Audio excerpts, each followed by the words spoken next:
you ready? I'm ready. I'm ready. Anybody say anything yet? Yes. Okay. Go on. Hold on, I needed to get this figured out first. Oh my gosh. Okay. Who's the prima Are donna? you ready? He says. Yeah. Are you ready? I'm totally ready. Are you ready is the question. Right. Hold on. Turn your volume down. I just opened it. I swear to God, I'm going to divorce you so fast. I know. That's the threat every single day. Well, Okay. if you do it, can I also run sound for the divorce? Yes. You can. It'll be even a bigger party, probably. I was just telling one of my buddies about, like, the first time I ever dealt with Dan and Tara. Yes. Was them getting married on the spot, and it was the coolest I fucking think thing. we got to start there because I think that's where we met. Oh, yeah. I think that is where we met. So let's get going in 3, 2, go. 1. Everybody be cool. Hello, everybody, and welcome to the Unsung Screamers episode number, holy shit, 96. 96. On this day, August the 4th be with you. August the 4th be with you. August the 4th be with Not you. May the Close 4th. enough. Close enough. Right. Just shoehorn it in. It's August already. I know. Jeez, oh, pizza place. On the show tonight, we've got the dancing sound man. That's right. Matt Baker. There he is right there. How's it going, Matt Baker? I'll tell you what, if it was going any better, I'd probably just fucking pop. It's pretty damn good. I sure can't complain about it. Pretty damn good. And whenever I do complain about it, there ain't nobody that gives a shit. Right.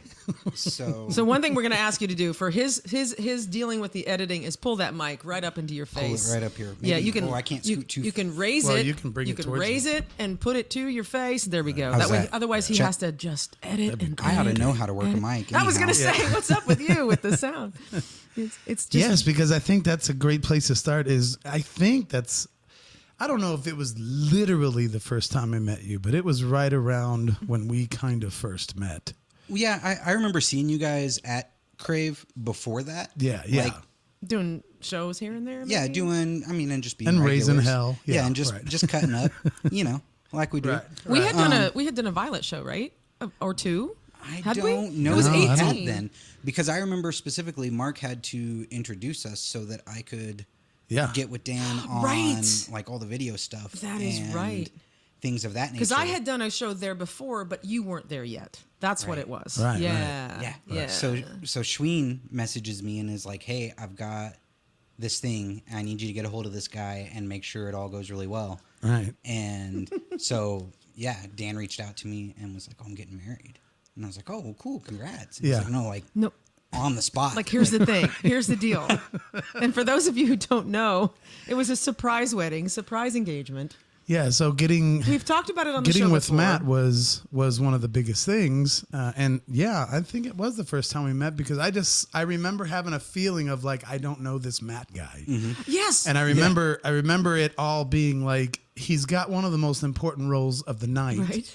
and I hope he's any good, and I remember I being a hope little he's any good. I remember being a little micromanaging with him because when I met him, I was like, okay, now you got to do it like, and you're going to have to.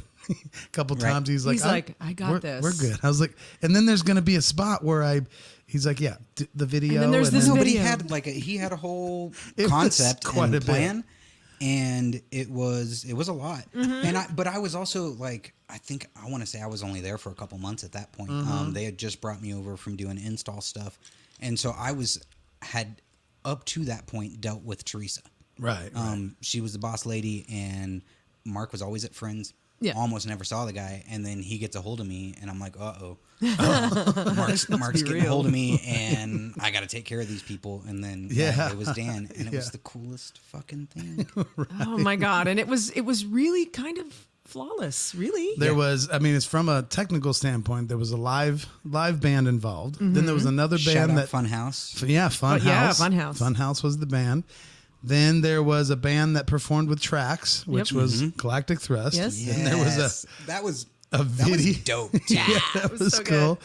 There was a video that we had to play from live from Sweden, and well, not live, but it had to look it live. felt like it. And so we did this like static, like Just breaking in. So it was very important that it was on certain TVs, and he was in charge of all the TV stuff too. And then, of course, just regular. Well, and I mean, you're talking about the tech stuff, but like, so Dan sets this up, and they open the door to the big room, and there's Tara. And what was it like? All your choir or your previous students, your previous vocal students first greeted you, and they formed this corridor, and they're like handing her flowers, and Jimmy James is singing, and it was badass. Dude. It was Like, tons of people. Set the bar. I told him he's off limits. Off limits. He's off the hook for Valentine's Day for like our whole marriage. Yeah, Like, and then they got married right there. Yeah, like literally. It And you know started what? as a proposal. Mark married us, Yeah. and Mark married us. Of course he did. So yeah, while the band's playing and the choir was singing and the corridor was there and your dog was there, My dog was there. brought the dog and everything. Yes. That was just a proposal. And everybody was giving me shots. I had like And 7 everyone was shots like- during that one song. Oh, Good plan. She said yes, and that was all over in a matter of however long it took Funhouse to play one 3.5 song. minutes, maybe. And then it was like, well, if you want to do it right now, literally, Here's the dress. we had the dress, we had a place for you to change, we had bridesmaids, we had everything. All Yeah. lined up. And had someone to paint my nails. And yeah, it My was kids ridiculous. were there in tuxedos. Yes. And I was up there just tapping that iPad like a bastard, making sure it all went off. And Oh my God. It was it so was good. such a privilege to be a part of. And what a way to What a way to meet. What a way to meet. And it's funny you're wearing that shirt because they played later. The Rosie they Hips played played that later. night. And we did. stayed the whole freaking time. Mm-hmm. Got drunk off our ass. All of our guests were I gone. remember. We were walking around Crave with a full bottle Full of bottle wine. of wine because you had bought a few bottles of wine ahead of time. Yeah, totally not cool And we to end walk up around a bar with drunk a full on our bottle. ass at Steak and Shake at 2:30 in the morning, 2 o'clock in the morning, Yeah. in our wedding clothes, just Newly passing wed. out in our Oh, freaking yeah. Frisco Eating some milk, steak burgers, chili your Max. chili Max, passing out, just drunk. Nobody else, none of our guests were with us. No, everyone kind of cleared out Yeah. actually. We just walked over to freaking Steak and Shake and just had our chili Max and in our Dan wedding and Tara. clothes. First Yeah. 2 punks. Yes. Last 2 punks. Ah, that's right. Damn it. So yeah, that's how That's we how met. we met. That's how we met. Yes. Matt Baker. Fantastic. That is right. I forgot all about that till earlier, just a second ago. I was like, that is how we met. Not the first show I did there. No, No, because it was shortly after that We did a show and- There was Violet shows, and there was Galactic Thrust and Yeah. Thrust, and there was showcases. yeah, I did. Yeah, I did yeah, a few for Backbeat showcases. and- Yes. Yep. Some of my vocal students and stuff like that. Yeah. So yeah, totally. Over at the old. So it goes Crave. without saying that Matt Baker is of many things he is. He's a sound guy. He's a sound guy. He's the dancing He's sound that man. guy. He's the dancing sound man. So earlier, do. while we were still kibitzing about driving SUVs or cars or whatever, we were just talking about my little Toyota car. Dean Daisy says, "Hello, Fritzes," and hey, Matt Baker. Hey, Dean. That's Dean Daisy, and Jared the best says, dude. Dean's cool, and Jared says, "I'm an SUV guy because I like acronyms." Heard. That's what Jared says. Well, and I don't like acronyms, and so I don't always call either. it a truck. And Right? everybody's like, "What are you talking about? Your truck?" And I'm like, "No, it's my truck." Yeah. But it's because for some reason I can't call it an SUV. I can't say that's my SUV. Yeah, it so sounds It's my truck. pretentious. Yeah. doesn't it? Yeah. I remember one time I went to Sweden and So good. I was driving a Yukon at the time, and I went to Sweden and I was talking to my brother and I was like, "Yeah, I'm driving this SUV." He's like, "What's an SUV?" Right? I mean, they'd hardly ever. Nobody drives in Sweden anyway. Sports utility vehicle. And I told him that, and he was like, "Well, what kind of sports do you do with it?" And I'm just like, "Yeah, I was actually getting ready to ask that because I didn't know that's what it was. yeah." You didn't know SUV I don't was think so. utility vehicle, I know ATV. All No, I ter- actually don't know ATV. all terrain vehicle. All terrain. That's it. Yeah, and then there's what is it? UTVs? UTV. What the hell are those? What is that? Someone tell us what a UTV. But I was just going to say that. What is that? A UTV. Ultimate terrain? I don't know. Ultimate terrain vehicle. But yeah, so my brother was like, "So what kind of sports do you do with this terrain vehicle?" I'm like, I hope you said football and it's you know, head I didn't. exploded. I'm not the comedian. He's the comedian. I did not say that. I should have said that. I should have said, "I totally play football in my Yukon." You mean American football? Yeah, American. American Damn football. right. That is right. Well, for those who don't know, Matt Baker actually has already been a guest on our show. He has. And you might be thinking to yourself, no, he hasn't. I have listened not. to I never saw that all your episode. episodes. I've never seen it. I never saw it I or can't heard find it. it anywhere. You're a liar. You lie. Lol, I never saw that episode either. Weird. It's crazy. I mean, and he was within the first 3 or 4 Yes. guests that we had. Yeah, OG. And The OG. One of the OGs. totally the OG. And Back when it was Unsung Dreamers. yeah. Yeah. And That was before we screamed. yeah, That's that right. was before we were just screaming. dreaming. Yeah. We were only dreaming then. Now we scream. Yeah. Well, I mean, We're just evolving with the gestures world. broadly at everything. Absolutely. Yeah. We scream now. Yeah. So we it was scream it now. was somewhere in the vicinity of September-ish of August of 2018. Yeah, it when was. this happened. It was the first few, and we ended up never being able to air it because back then we were recording it in such a way that we were putting it on these. We were recording straight to the chips. Micro SD. Yeah, That's the little right. SD cards. That also happened to be at a time when my 9-year-old, who is now 13, he was kind of really into like filming stuff, and he had his own camera, and he was all excited, and he was stealing my chips out of the You're going to blame studio. this on the 9-year-old? Totally. Absolutely. Yes. And when I went to grab one of the segments that had Matt's The interview second on it, half, because we took a break and did a second half. that SD card had been reformatted, Gandhi, it was and gone. there was videos of just. That second half was where it got real, too. It got real. The first half I was know. all bullshit. The second half. It was all there to set up. It was Yeah. It was to set up the second half, and then when the second half wasn't there, it was like, oh. Yeah, so we were 'Cause that's just when it like, got man, I don't know good. what to do. And back then, we just thought, like, well, let's just get to bed. Let's get back together in a couple weeks. Yeah. We'll do it next week. and we'll do it next And we week. totally tried. And then a couple weeks went by. And a couple weeks went by. Here we are, And a couple weeks went by. 4 years later. And now 4 years later. 4 Almost to the years. day. Like this is August. So Yeah, we pretty are very close. close to that point of time. And Elvis ain't got no hand in. yeah, Nor Bono. Bono was it was actually Bono. it might have was been it Bono? Bono. Yeah. I don't actually know because Elvis was True living with that. us at the time. He was I actually don't know which of your kids is And which age. Elvis so, is yeah. the 21-year-old, Bono's Okay. the 13. yeah, but Elvis was stealing chips from me back then too. Yes, So that's true. And he was here recording. yeah, Oh, so I've been blaming Bono all we're this like time. a real life Clue game. Like Right. Elvis did Who done it? in the bedroom Who done it? with the SD chip. And now the second half is lost to It's the annals lost of forever, history. but we have it in our minds and hearts. I've got was some of special, it too. I've got some of it in my head. In my head, Yeah. and that's why I wrote some notes down here that maybe we'll revisit that stuff. I want to say hi to Russ. Russ Weatherby's here. Oh, shit. Oh, Oh man, you better straighten up. He says, "Sound guy, truth on camera right now, on the record. How often do you just fiddle with the knob and look focused when musicians on stage ask for more of something in their monitors? Hashtag friends don't lie." Literally always. It's never. The Latin for that is semper et ubique. It is never otherwise. Nice. Oh my god, so good, brilliant. Oh, Y'all and don't that's- know what the fuck you want. And it's all like that. That's much better. Thanks. Oh, that's great. Yep. No, I kid. He says, "I knew it. I knew it." Eddie Hines says, "Love me, the dancing sound man." Hey, Eddie Aw, Hines. Eddie Eddie Hines. Haven't seen my Eddie in We a while. was just talking about Eddie Hines. Yes, we were. Yeah, I was just talking about Eddie yeah, Hines too. I think everybody was. everybody was, which Eddie, makes you're him. on our mind. I miss makes his him. silver It jacket. makes him real paranoid. He's like, oh gosh, Like, oh shit, what are they saying? I'm just playing Eddie. We were talking good on you, bro. Eddie's been on the show. I was talking to Tommy Dwyer. Eddie's and episode 11 on the audio. So yeah. Eddie Yeah. Hines, episode 11. I just bought all their lights. Did you? Hmm. Yeah, Awesome. Yeah. Nice.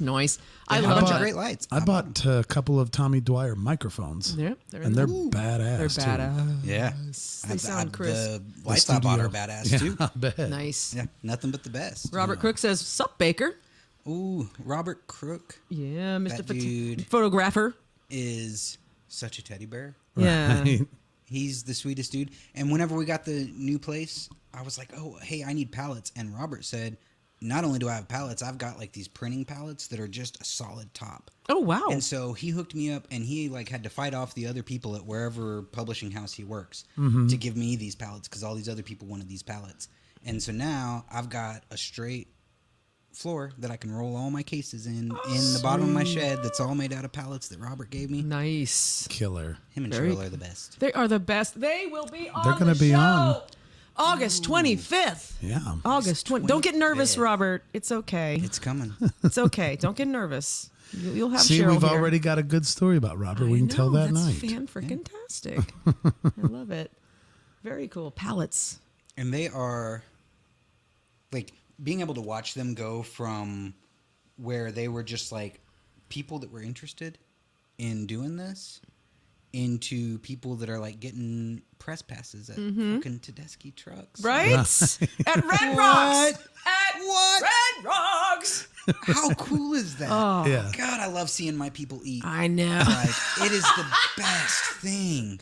God, I love seeing my people eat. What a good quote. Yeah. It is. It is a good thing. Yeah. Yeah. I mean, But they have just been solid from day one. Yeah. Well, From and the they- first day I realized they even existed because, it's pretty easy for us to catch on to something new. And when I say us, I mean like Tara and I. We kind of can notice because we talk to so many different people. There's like, oh, have you heard of this guy? And it might be a new guy, and then 2 years later, everyone's like, oh, he's the guy. It's like, well, Right. someone told us about him too. And I remember that with the Crooks, just like, well, there's this couple, they're taking pictures, whatever Yeah. it was.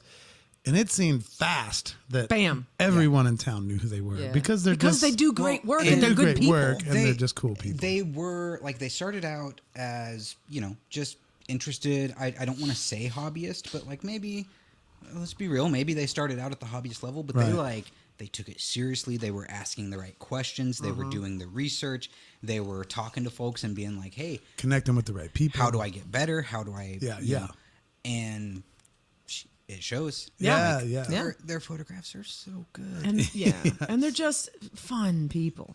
Fun people. We asked them if they wouldn't mind shooting his roast last year, and they came in and they fucking had some beautiful, wonderful pictures yes. of your roast. We It still was gotta great. go through all we that. still have not gone all through all those. I've brought them in on a couple of professional projects now that I knew that I needed to execute for. And I knew that they would be able to execute. And I've never had nothing bad to say about Yeah. the What I love quality is of that they product have that two put out. cameras going at the same time, so that it's like you can get multiple angles, and their styles.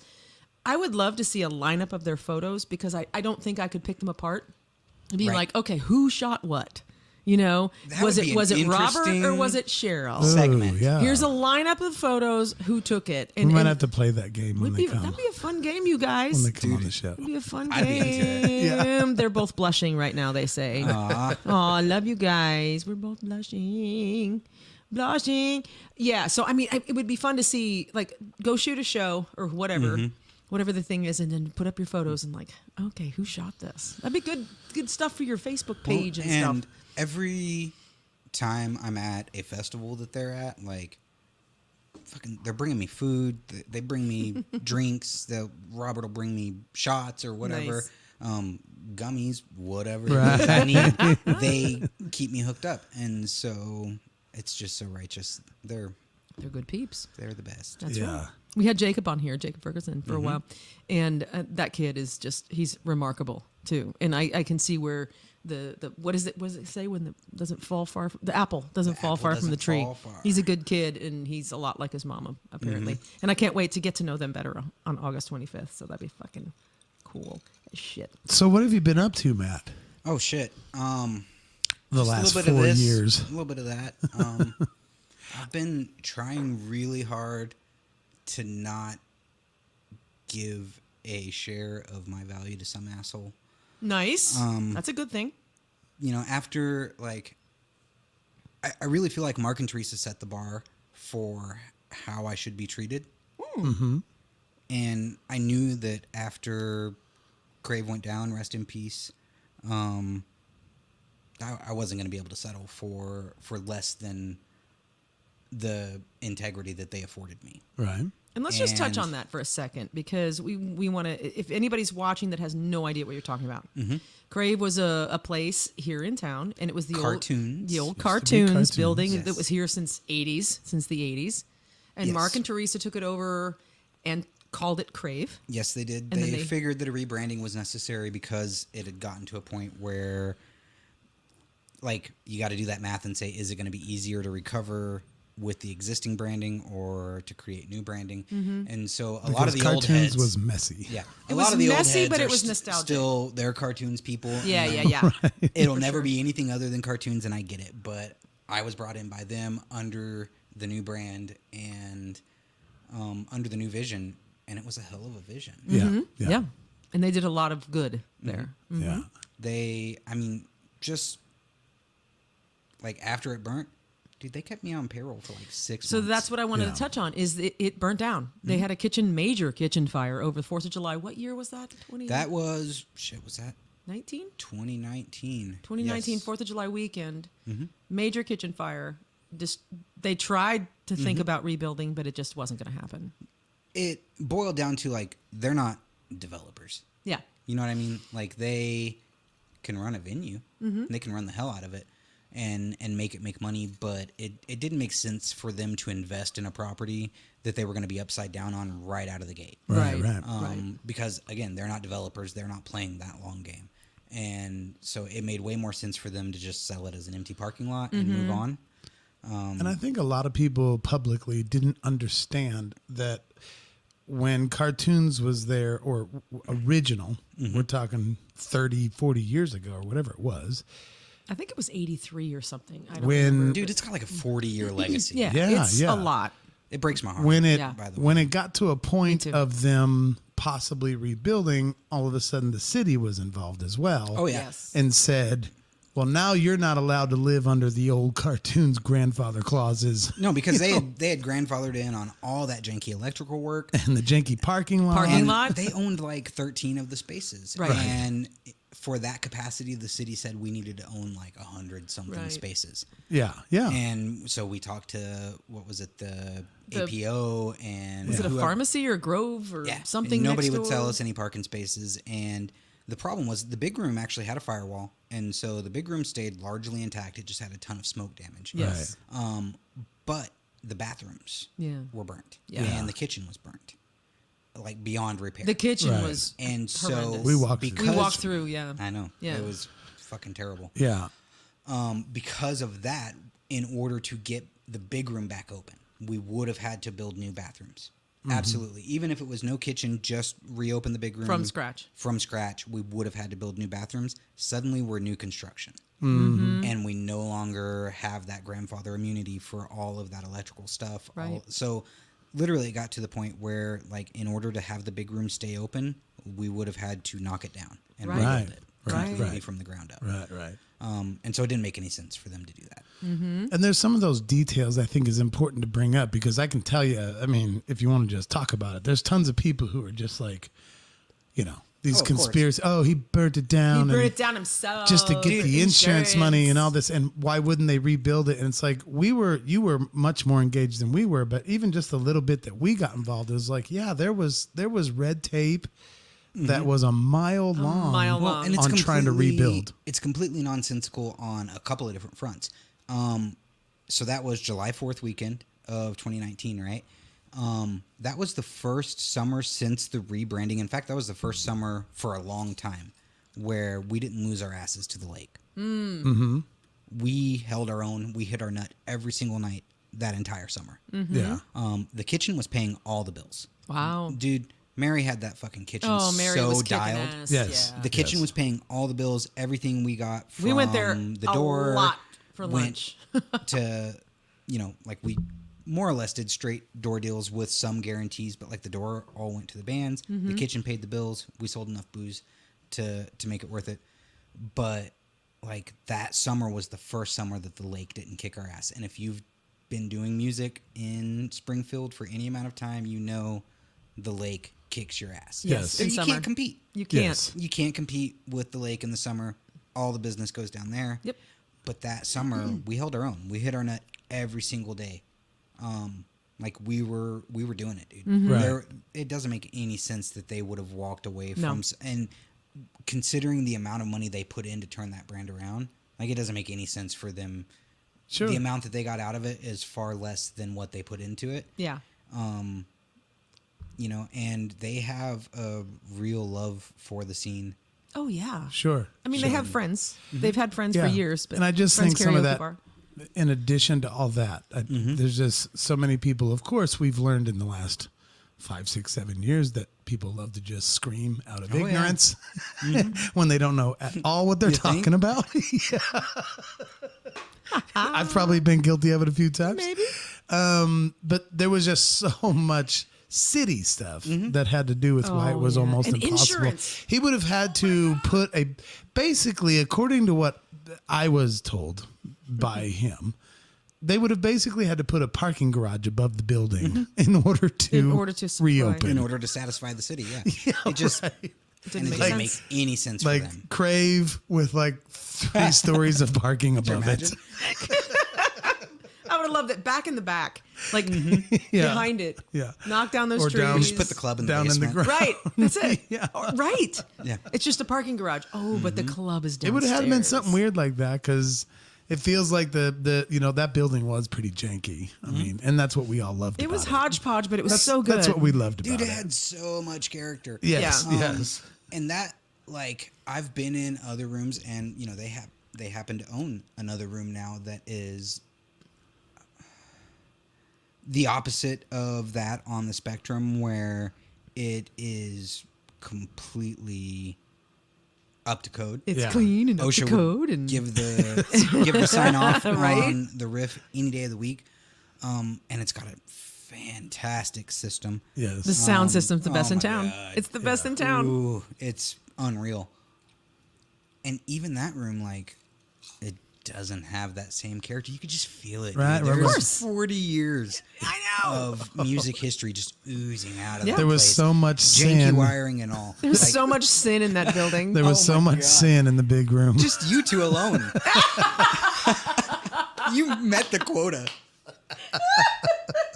Our reputation precedes we us. might have contributed to some of that sin. Maybe just a little. But it is so true. And that is wild There's about so much nightclubs sin in that general building. because there are some, the riff is beautiful and it's fantastic.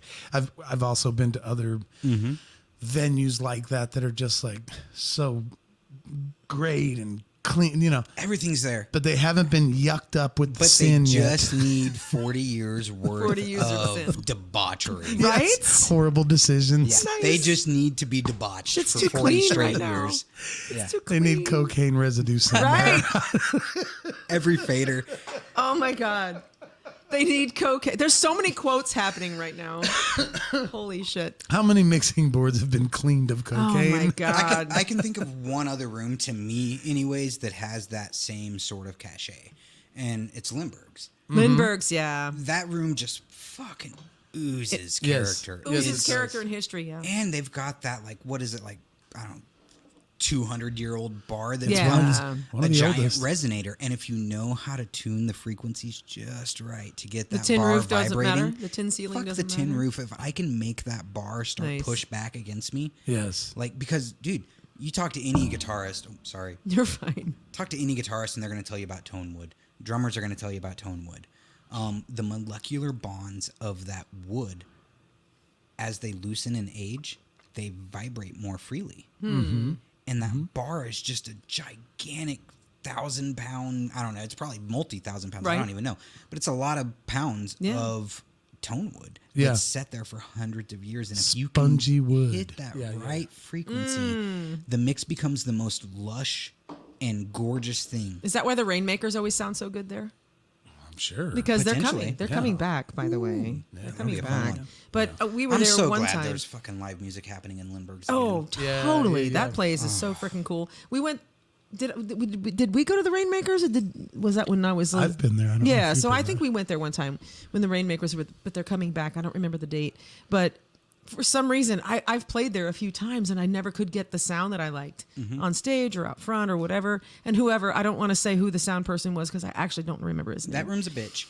But then the Yeah. Rainmakers played and I was just like, why can I hear everything perfectly?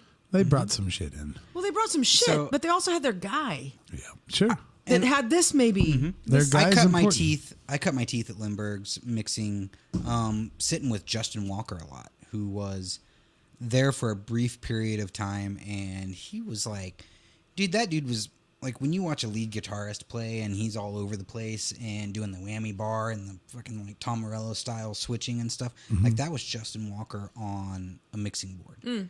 And so like I got the privilege of working in that room with an absolutely fantastic engineer. Nice. And some of the shows I saw were just unbelievable.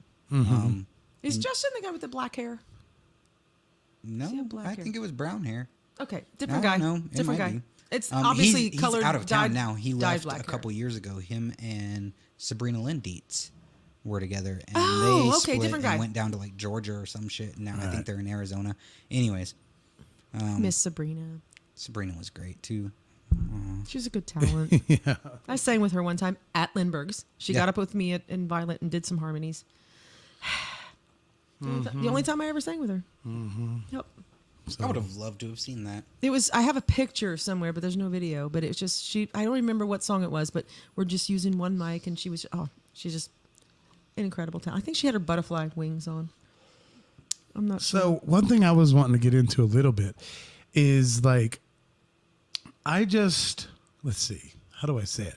Because I don't know any of this for sure. I'm just pulling this out of my ass. So I love it. there's not been any like Sources say there's not been any talk, but sometimes I wonder if you've ever felt this, like, you know, you are kind of like Matt Baker. You're the dancing sound guy. You're kind of like the free spirit.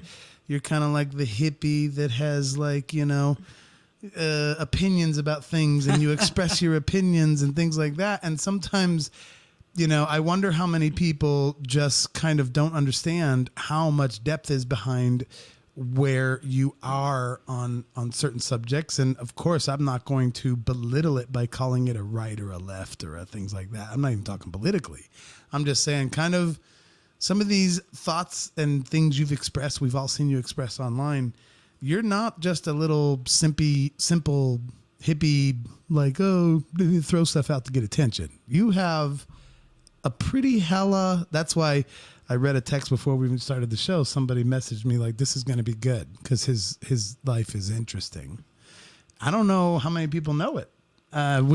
When we talked earlier about you being actually one of our earlier guests, we've spent 3 hours talking to you about your life before. We just haven't actually thrown it out to the public yet.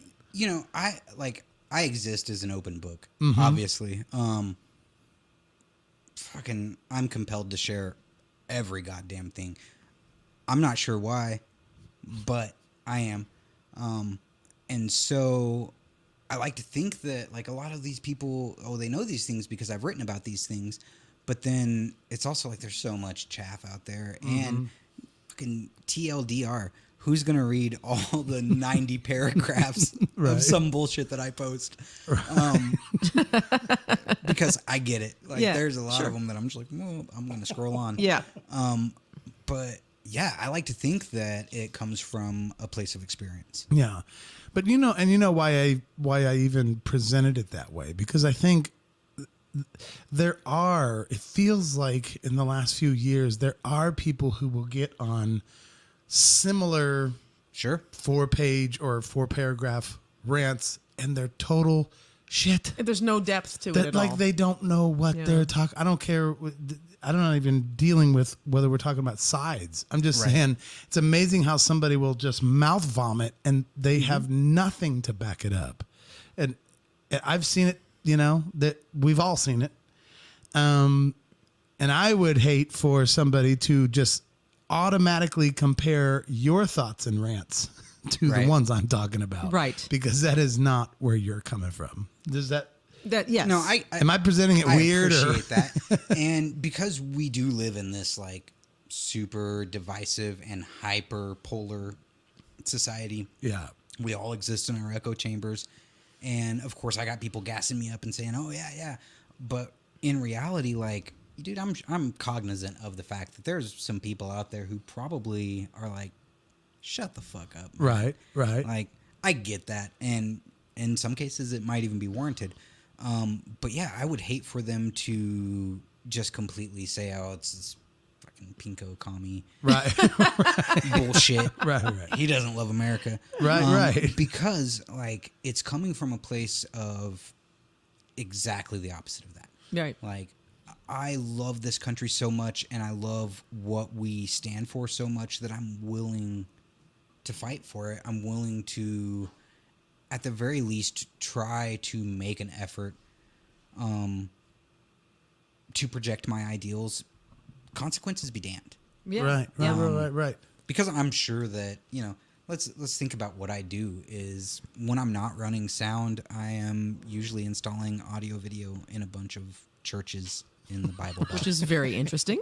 And trying to reconcile those things is often a challenge. But, I'm sure there's business I've missed. I'm 100% positive that I've probably driven away a lot of clientele. I've had several mentors whom I respect greatly say, "Hey, dude, you're probably pushing some people away that would do business with you otherwise." But my question is like, did I really want to do business with those people? Right. Exactamundo. Because what I provide is hopefully a product that is, a decent quality product at an affordable rate for especially a lot of small houses of worship and a lot of small bands and small venues. And I do that regardless. Like, there's dudes that I have literally gone toe-to-toe with on Facebook for years. Kevin Flannery comes to mind. I love that dude. And he and I have been juxtaposed on just about every single political issue for the longest time. Mm-hmm. But whenever we get together on a stage, like, dude, it's simpatico. Mm-hmm. Right. Mm-hmm. And it is like our political differences have literally never been an issue. Because I respect his professionalism, he respects my professionalism, and when we get together, great things happen. Mm-hmm. And, I think that there's a lot of that where it's like, dude, we can be on opposite sides of the spectrum and still fucking work together and be civil with each other. I wanted to just touch on that too, because there's some things that I disagree with you on. Mm-hmm. And I love the way you argue with the people who argue with you, because you're not calling names. You're not calling people out. You're just saying, hey, think about this. Think about this. I will actually the way you debate I will is actually very read your respectable. posts and your comments. There are some people I'm just like, I don't disagree with everything. I'm just saying, if I do disagree, I'm just like, I'm going to read this. And I'm actually interested because the way you debate is gentle and nice and kind. You never name call. You're one of the only people. He does name call a little, but Yeah, usually it's bit. more. Well, but usually it's if more somebody kind of warrants benign. And it's a little more bit benign. like more esoteric. Sometimes you get sometimes pushed. they're But I like, get that. But I know what you mean. You know they're what I like mean? zingers from space. But I like how you actually come back with actual information instead of just name calling. You come back with information. And I can't think of a specific one right now. Well, I try really hard to avoid ad hominem attacks. Yeah. Because again, like civil discourse, I feel like is really the foundation that we're all, getting so loud and trying to protect. Right? It's healthy. It's like, when you boil it all down, whether you're a conservative that is trying to uphold the traditional values that you grew up with, or whether you're a progressive that is trying to move into a state that is perhaps different than, whatever the conservatives are trying to uphold. Right. What we really want on both sides of it is just like, we want a legit place to raise our families. Yeah. We want to be Happiness. healthy and free. And all the bullshit is so much chaff that they're putting forward to really, I have to think, to keep us divided, right? Right. Yeah. Because we have the same common denominator. A lot of folks on the right will call it big government. A lot of folks on the left will call it big business. But we all know it's the same, like, fucking 12 assholes. Regardless. Yes. True story. Exactly. Like whichever side you're on. Yes. Is it big government? Is it big business? I don't know. Call it what It's you these want. 12 assholes. fucking The same 12 12 assholes assholes. who have been fucking shit up Right. for thousands of years. Yep. Right. Yep. And if we can't get to that point where we're all together on that, then that's really unfortunate. And so, like, I get shit from my wife all the time where it's like, why don't you just unfriend that person? Mm-hmm. But like, it's actually become a point of like obstinate, stubborn bullshit on my part where I'm like, no, I'm not going to unfriend that Right. person. I want to know what they're saying. no. I'm gonna go have dinner with Damn them. right. Let's go. Let's go play volleyball. Well, And that's I mean- the stuff that I personally have super appreciated about you because we know we can differ on things here and there. I don't care if it's political or if it's about Led Zeppelin. It doesn't matter. We can sometimes differ about things, but it's kind of like we're in that same. Sometimes it all rolls together. Right. But the thing I wanted to kind of bring up about that, and this would be a fun story for you to maybe retell because you've already told it, because I know I kind of giggle sometimes when I see you in the midst of a, one of these online days, like when we're like, ooh, like it's on outside fire friends are now. texting each Matt other is like, online today. you've been seeing Matt today? Have you or- seen what Matt said? What's going on or over whoever here? it is. Shit. Because I want to revisit that story about you running sound in Florida, I think, when you were basically homeless and sleeping on a hammock, but you had a full-time job, a Yeah. good job, walking down to the bar, running sound, and you good relationship with the club owner. You were like living life, but also actually homeless. Right. Am I off on this? No, you know which one I'm talking that's about. dead on. Yeah. So it started. We ate mushrooms at Sequiota Park. I don't know if I got into that last time or not. I don't but, think so. Me and a bunch of other fucking teenagers, including my wife, like ate mushrooms at Sequiota Park and just talked about how cool it would be to just fucking go. And to that point, my wife had literally only ever been to Ohio. Outside of Missouri. Right. Yeah. And I come from, and maybe we'll get into it later. Oh, we will for sure. I come from a little bit different circumstance Yes. where It's a lot We of had bit. been. It's a lot of bit. different. it's a whole lot of like. But go ahead. When just- you're hiding in the woods with your mom, that's a lot of bit. But Yeah. we'll go. that's a whole lot of bit different. Whole lot of bit. Well, and it's so hilarious because now we are, as of yesterday, 22 years since we met, and Ooh. she is the child of a cop and a daycare instructor who were like heavily involved with the church for years and years. And if you know me, and we've been talking about my online persona, so to speak, you know that is an extreme juxtaposition from where it's a deviation for sure. Right. From where I come from, Yeah. which is as like I grew up with a bunch of outlaw folks, and we was all over the place trying to kick habits. Gypsies, if you will. However we got to. When it comes time to roll, you got to roll. And so to me, whenever this idea came up at Sequiota Park, and we're all out of it and talking about Tripping how great balls. it is, I'm like, You can Tripping say it. balls. You can say it. Hey, this is Fuck yeah. this sounds like a rad idea. I'm down for that. Because like I felt like it was, and I'm not trying to rag on her because she's the best fucking person that I've ever met in my life. But like I remember when I met her, Christina was like, "Oh, we come from a poor family or whatever," and I got there and they had like 3 vehicles in the driveway and they had like internet and shit. And you're like, wait. They had They internet? had internet They and had shit. fucking internet in the 90s, and I was like, well, actually, it was 2000, right? Oh, really?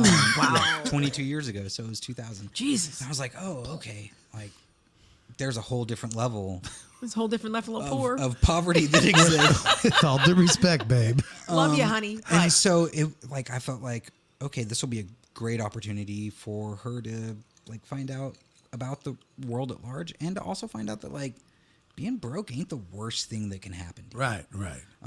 There's a lot worse things than being broke. Mm-hmm. And so I guess we sold all our shit and we bought a van and we took off. And we fucking lit out for the territories. So you were kind of homeless by choice. Absolutely, yeah. Yeah. We were Yeah. rubber tramps for sure. Yeah. We were The young van life, as and they call it dumb. these days. You were van life before were it was van cool. life before it it was was a cool. YouTube channel. Yeah. We were young and dumb, and we, like I said, we lit out for the territories, and we listened to Bob Marley all over the country, and just fucking, got work wherever we could. We'd roll into New Orleans, No kids or yet. Panama City, or whatever. We had no kids. We had 2 dogs, a beautiful husky named Noelle, and my shepherd mutt named Magdalena, Maggie for short, and she ended up with complex after that whole trip, but that was because we took a visit to my family in Mississippi, and so yeah, Maggie went bald. But okay. Wow. yeah, Okay. I come from different folk. Okay. But so yeah, we had our 2 dogs and we split. And after several stops in random places, we ended up with my sister in Marionville, Florida. And then we went on to Panama City, which is, if you've ever been a vagrant, is an extremely vagrant-friendly city. Mm-hmm. It's one that you can be working and you can have resources under you within literally a matter of hours. Wow. Their entire trade is built on vagrants. Yeah, yeah. And so we ended That's up where at... Maggie's musical farm Yeah, is. we went. Yeah, We stayed down in Florida for our anniversary, our first year.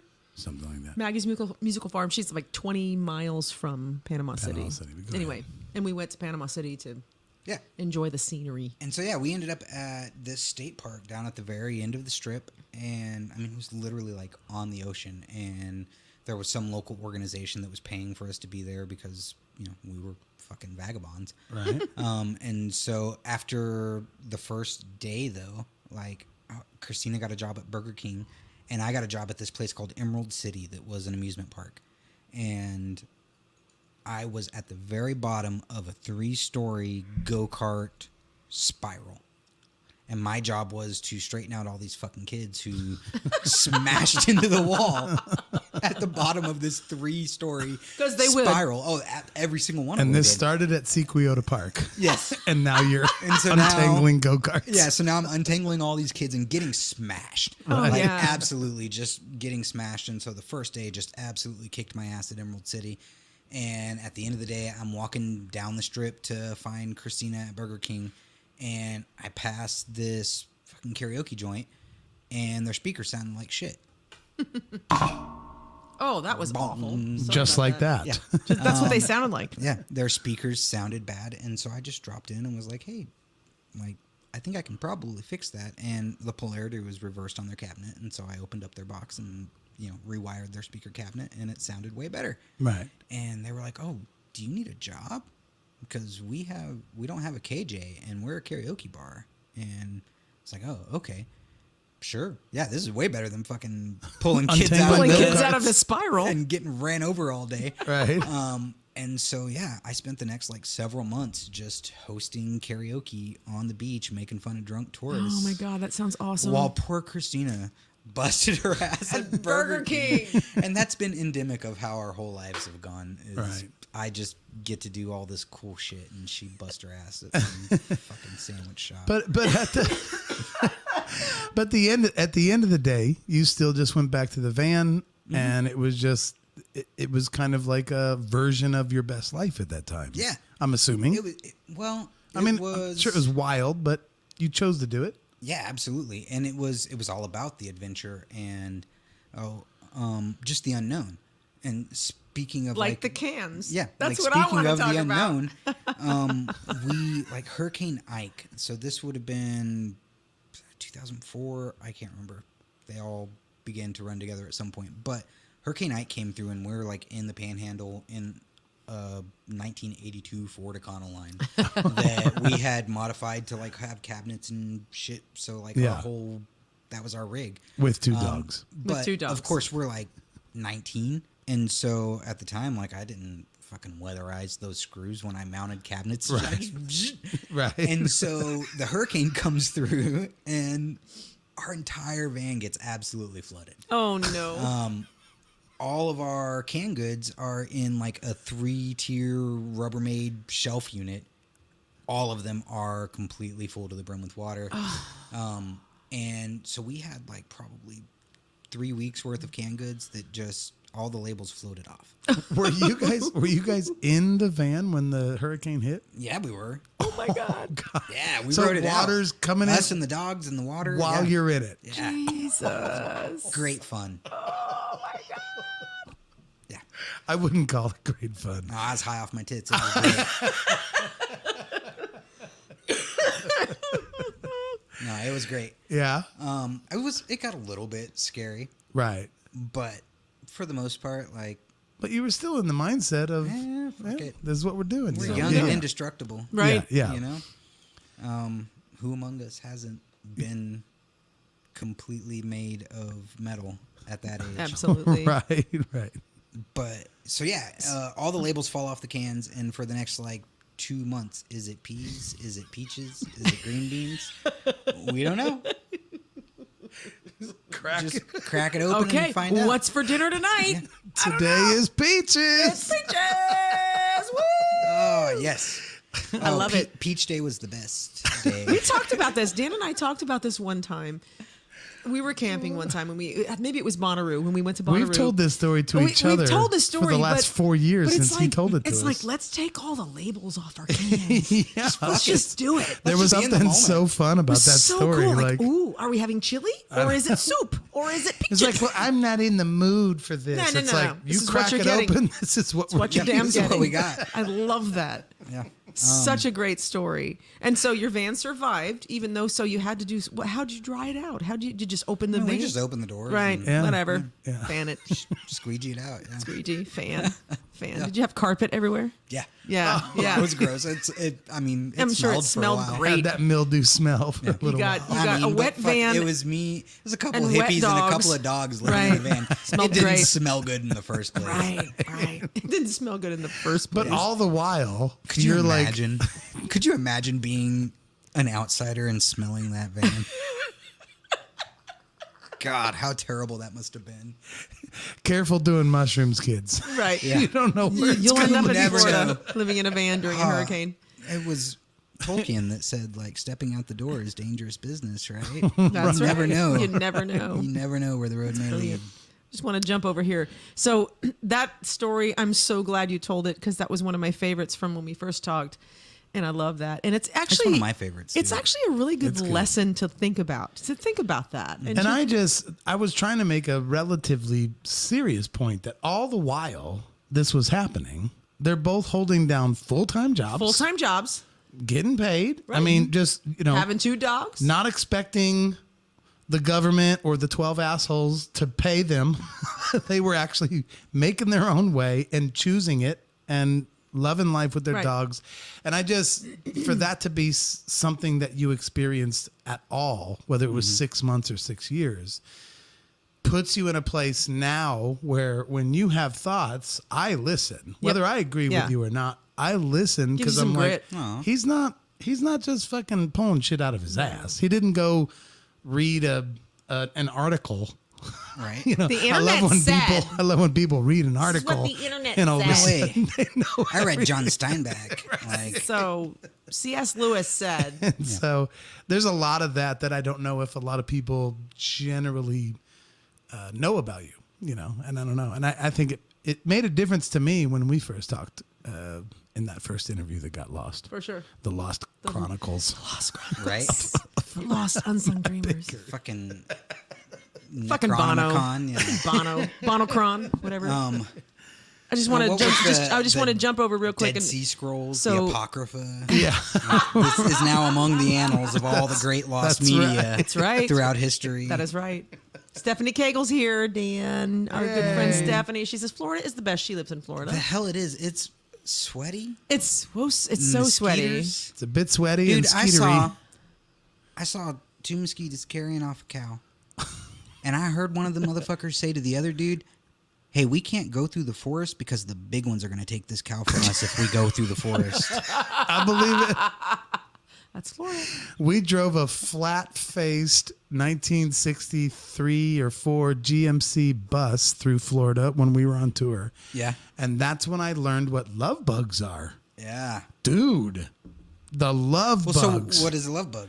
I don't know for sure, like what they thought like. they were like I vegan. couldn't, like it's kind of like what is a woman? Like we won't get into We that. won't get into that. Biologically, I don't know what they are, but they are like when there's a heavy snow in like Missouri or something, like so heavy that you almost have no visual.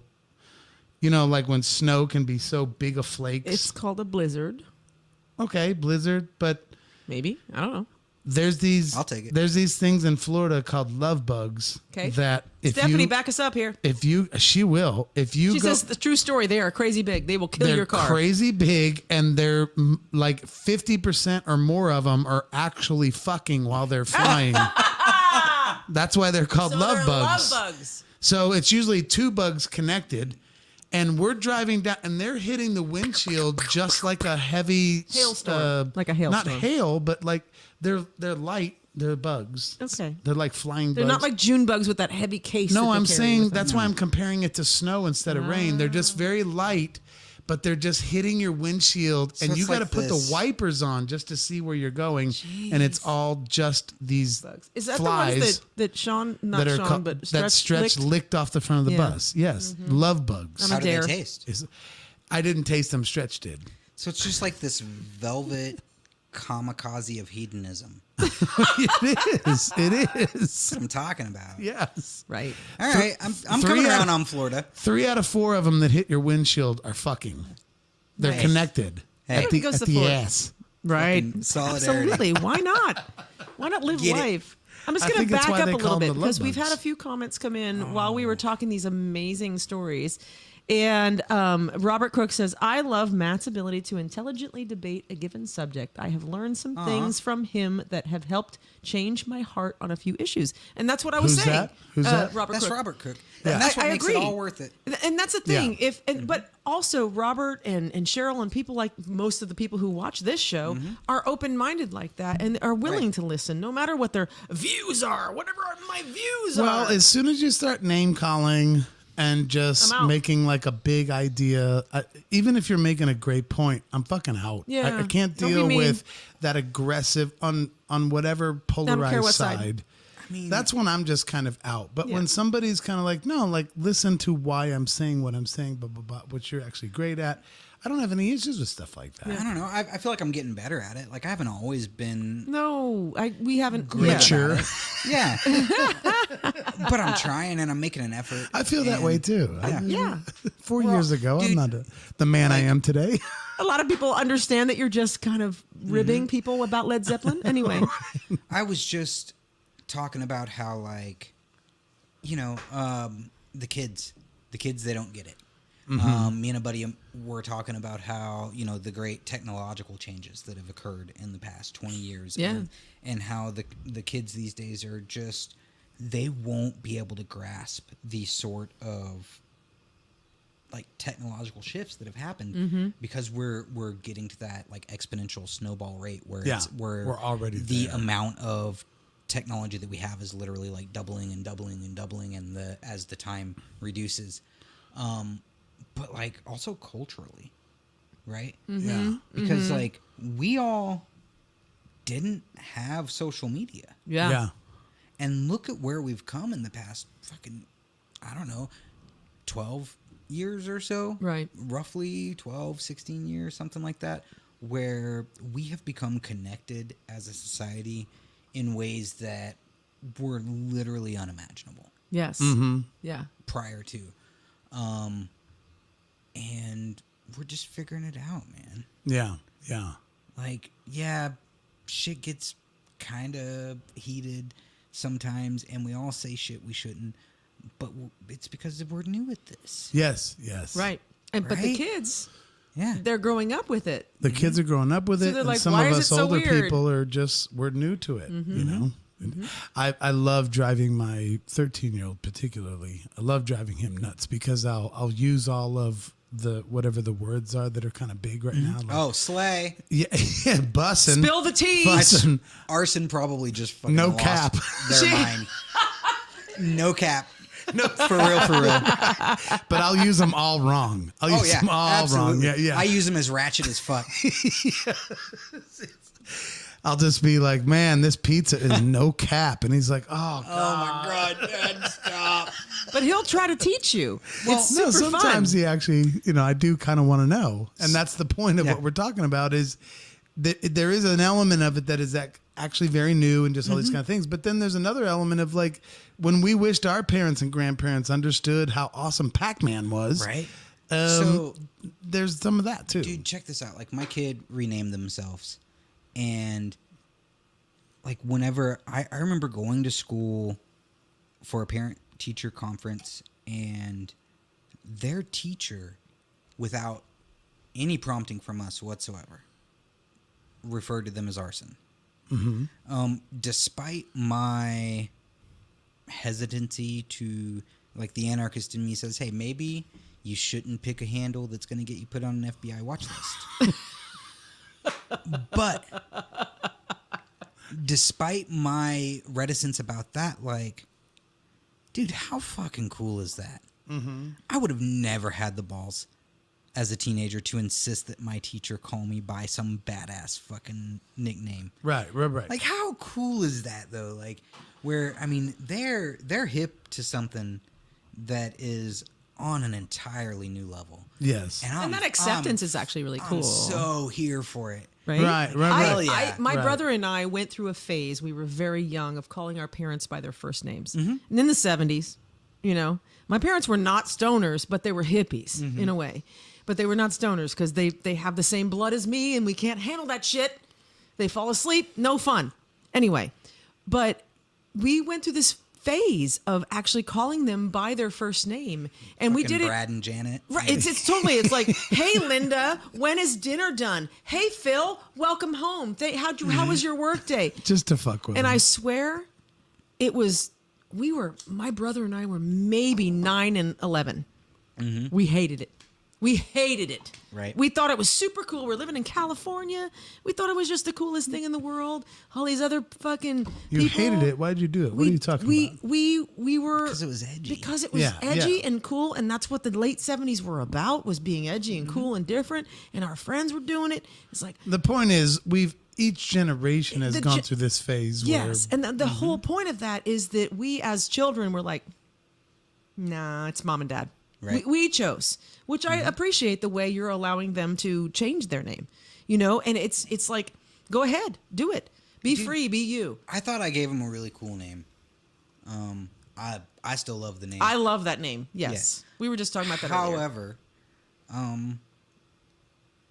who cares? And maybe it'll go back someday. Right. Who gives a shit? Right. Maybe it'll go back someday. Who knows? If it But does, why not? cool. Who If cares? it doesn't, if it doesn't, fine. it literally costs me nothing. Right. Until they're 16 when they get a driver's license? Yeah. Maybe? Well, and at that point, we will. You'll talk about it. If they need to go and legally change their name, I'm here for it. Right. Whatever. There you go. Right. What about your It- other kids? Are they all sticking with it? They've all so far? got their government names so far. their government name. True story. Right? True story. I love it. However, it's like if they want to change them, Right. but that's the thing is that we had intention whenever we named them, and specifically, like, and they're your oldest, right? with them, the intention for that name, and I mean, hopefully they won't care. I share their dead name. It is Willow, Willow Rose, and willows have incredibly deep roots, and but they need to be close to a water source Yes. because they drink deep. That's why the best willows are right by rivers. That's right. Yep. And the other ones don't make it. Yeah, and so willows are old and they're new because they're constantly drinking, like, and so to me, like, it represents something that's new, but also something that is ancient, Yeah. right? Yeah. But that's radical.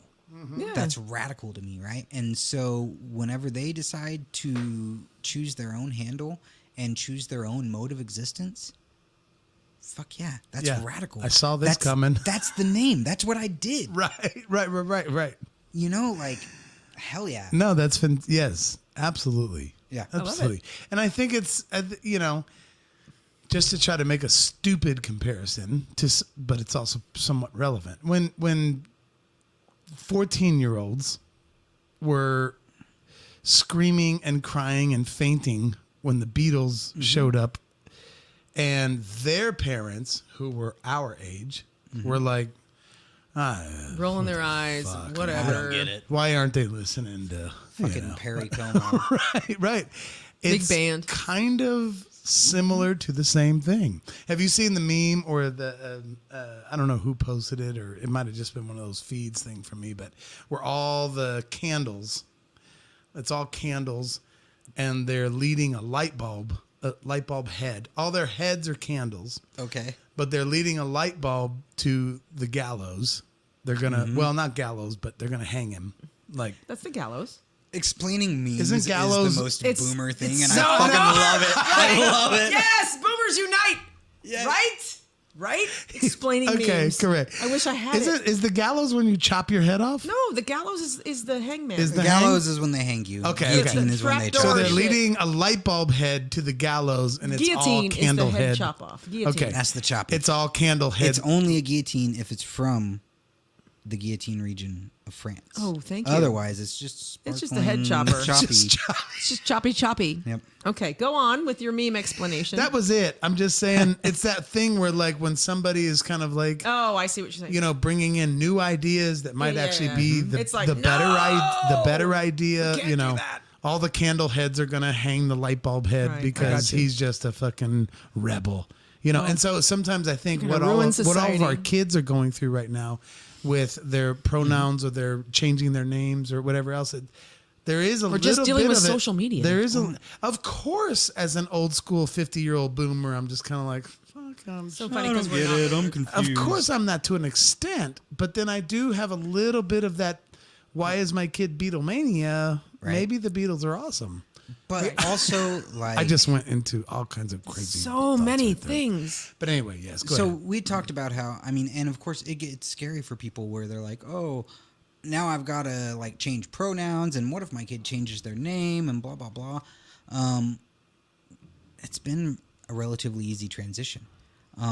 What wouldn't be easy for me is if my kid fucking killed themselves because Right. they weren't accepted for who they were. Yes. Right. And the suicide rates among trans and LGBT teens who aren't able to be out to their family Yes. Ooh, and hell yeah. to Specifically have their a support family. system Yeah. is way And worse to be honest, than the sample. that's- Like, you know what I that's mean? nothing It's way new. worse than the control. It's Yes. nothing It's new. statistically Look at the 70s and the significant. 80s. Look at the 70s and, And 80s. specifically of to kids. family. Kids who couldn't come out. I think just like all of us, whether we're struggling with that particular subject or not, if our friends are not into it, it's like, okay, it's our friends. But if mom and dad is disappointed, I remember a much lighter but kind of similar.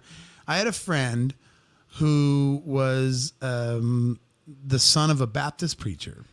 And there was many siblings. It was one of these families that had like 7 or 8. No shit. And yeah, there Weird, was- right? Yeah. There was a couple of sisters and several brothers. Anyway, she at like 45 years old or 47 years old, one of the sisters of my friend had a medical issue. I can't even remember what it was, but it doesn't matter. She wanted to bring her mom to the hospital. It was, I don't know if it was like cancer. It was a big thing. It wasn't Right. just a common cold. And so the nurse station is having her fill out this form. And one of the questions on the form is, are you a smoker? Now, you can't lie to your doctor. You Right. can't lie to your Right. doctor, your attorney, or your tax man. Or Is your that- dentist. Is that that's a doctor? We had this I argument know, before. but I'm just saying. Anyway, so she's brought her mom for support, but she's got this fundamental strict Baptist background, and she has to admit in front of her mom that she's a smoker. We're talking 47 years old, Right. and she is Devastated. stressed to the max that this is the first time I'm going to have to admit in front of my Baptist preacher wife, mother, that I smoke. And just something as simpler, I feel like that is Seems simpler. seems really simple. Simpler than LGBTQ community. What era was this? This happened just like 10 years ago, Right. but she Right. was like 47 years old, scared to death to admit in front of her mother that she's a smoker. Oh yeah, it's huge. Yeah, Right? huge. So Like- imagine the LGBTQ community and all of the things that they, I don't want to call it struggle, but that they struggle with. It's a struggle. Well, Or call it that. that they, you know what I'm trying to say. Well, that is so much more than just especially admitting in- to your parents that you smoke, Yeah. is all I'm saying. especially in a restrictive household. Yes. Where they don't have that, like, I don't know. We care about our kids, right? Mm-hmm. Like, we give a shit about them and their well-being. And so,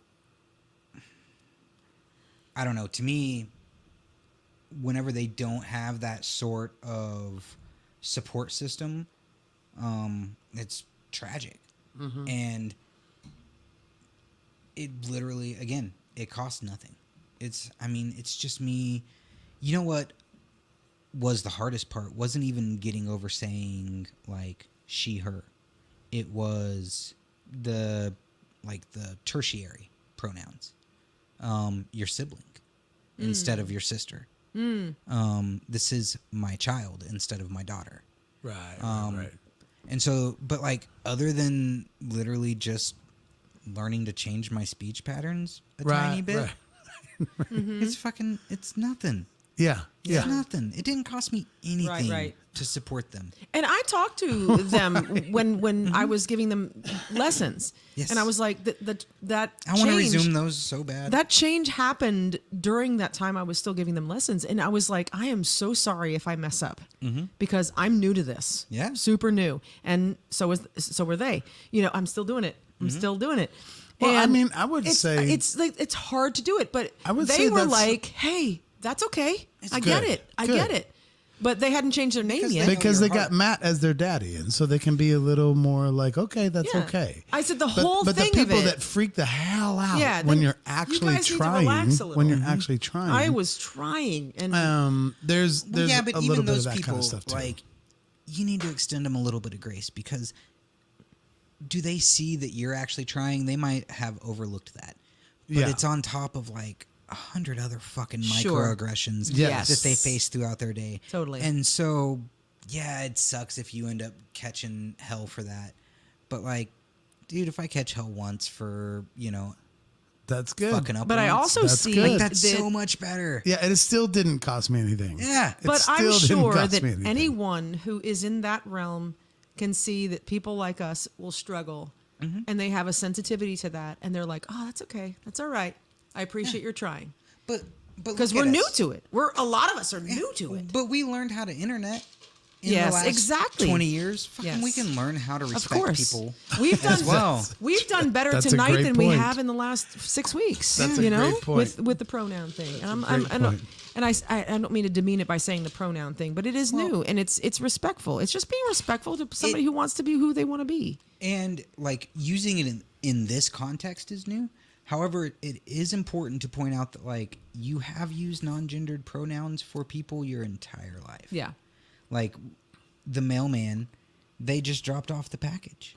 I don't know what gender they are, and so I right. refer to them as they. I still Like, call him the mailman. Yeah, they dropped Right. off the package. They But- dropped off the but package. exactly, they a dropped it baby off. that you don't know Whenever the gender you're of yet. referring to somebody that you're unsure Yeah. of, like, Yeah. because maybe you've never met them. Then yeah, you not, say not they. because you're confused about how they look. No, because you've never even met the them. person, but you have to refer to Exactly. them in either a professional context or a social context. That's a good point. And so we've been using non-gendered pronouns our whole lives. Yes. True. And all they're yes. asking is like, How you doing on your neatness over there? I'm getting a little, It's a little low, shy? but I'm also. If you let Dan probably- keep drinking, he's gonna Yeah. finish that bottle on you before you know it. Just kidding.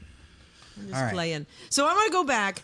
So this was That's a good. great Those are- topic, and yeah, maybe those are great maybe points. it'll erupt even more in a minute. But because it's a have very we broke the internet yet? we've broken the internet. You've broke my internet because actually, literally, just 30 seconds ago, when you said that about the mailman and they brought my mail, So true. my boomer ass is sitting here going like, Exactly. You've been doing it your whole life. I've been doing it. Yeah. Right. Yeah. Right. Yeah. I mean, we've said they about everything. Yeah. Like if I've got to It go seems get a plural. membership at the public pool, it's like, well, they want $20. Yeah. I don't even know who I'm talking about. Whenever we say, they say da da da da da da. yeah, they say Who is are the who ultimate. The fuck are they? the pizza person is dropping it off on the porch. Well, yeah, they left it right there. Yeah, they left it right there. You know what I mean? Like, And they don't knock on your door anymore. we extend that courtesy to anonymous folks, Right. whom we may never actually point. like physically meet and interact with in our whole lives. Yeah, Why not The extend least we it? could do is extend it to people we love. true that. Yeah, love and who won it. True Yeah. that. So I'm going to go right back here. That's great. We have a mile long of comments we haven't talked All about. right. So I want to go broccoli, way back. Broccoli, go to the comments. Broccoli, go to the comments because we don't say lettuce. So it is Dean Daisy. He's talking about sound stuff. So Dean is talking with. This is like back. I don't know what time is it. What time is it? Yeah, this is about a half an hour ago. He commented this because we were talking about sound. A lot of shit's happened A since lot then. of shit has I know. happened. That's why I want to go back and I want to do this. So he says, serious Soundman question relating to bassists and their equipment / stage settings. What is your favorite thing and your pet peeve about how a bass player sets their sound on stage? Equipment, tone, settings, Okay. volume, line in, line out. What makes you happy? Okay, so this is actually a really good question. And what makes me happy is manageable stage volume. If you're rocking an 812 in a 300 headroom, save your back and my console some effort, and let's just tone it down just a bit. However, really, like, specifically Dean, dude's got tone for days. Yeah. Yeah. And like, after you've been doing it a while, you get to know, like, almost immediately. Like, I can probably look at a lineup of dudes without holding instruments and just be like, that dude's got tone. right. Agreed. Like, that guy, Agreed. he's got tone. Yes. Um, Yes. We and had a big convo with Jody Guy about this kind of stuff. you just know. Like, Yes. after a while, you just know. And so I absolutely prefer when an instrumentalist shapes their own tone and takes it seriously. Because that makes my job so much easier. And, like, I trust your EQ choices, dude. As long as it's not completely overdriving my rig. Right. Like, because here's the thing that so many people don't get is that I am pushing the mix to compete with the loudest natural thing that's happening on stage, right? Typically that's drums. Yeah. However, sometimes it's not drums. Sometimes it's the dude rocking an 812 or the dude rocking 2 Marshall full stacks in Crave. Right. It's like, And as much as we all love instruments, the folks that are paying to get in the door want to hear the vocals. They need to be intelligible. I need to be able to get the vocal intelligibility to a maximum, and I've got to push those vocals up above whatever the loudest thing in the room is. And if you're the loudest thing in the room and I've got to push the vocals up above you, then, you know, that becomes problematic. yeah. And it reduces the overall satisfaction, the overall, you know, value to our end users, which are the guest. Yes. Right? Because as much as we want it to be about us and we're up on stage and we're the ones doing the shit, like, the people that are paying for the tickets and that are buying the booze are the ones that we need to satisfy. And, like, so that's part of it, is that for players like Dean, I trust that he knows who the end user is and who we need to satisfy. And he'll work with me on that. And he will make sure that his stage volume isn't overwhelming. He'll make sure that, you know, his tone is working within the parameters of the system. But we also, you know, just knowing who we're here for.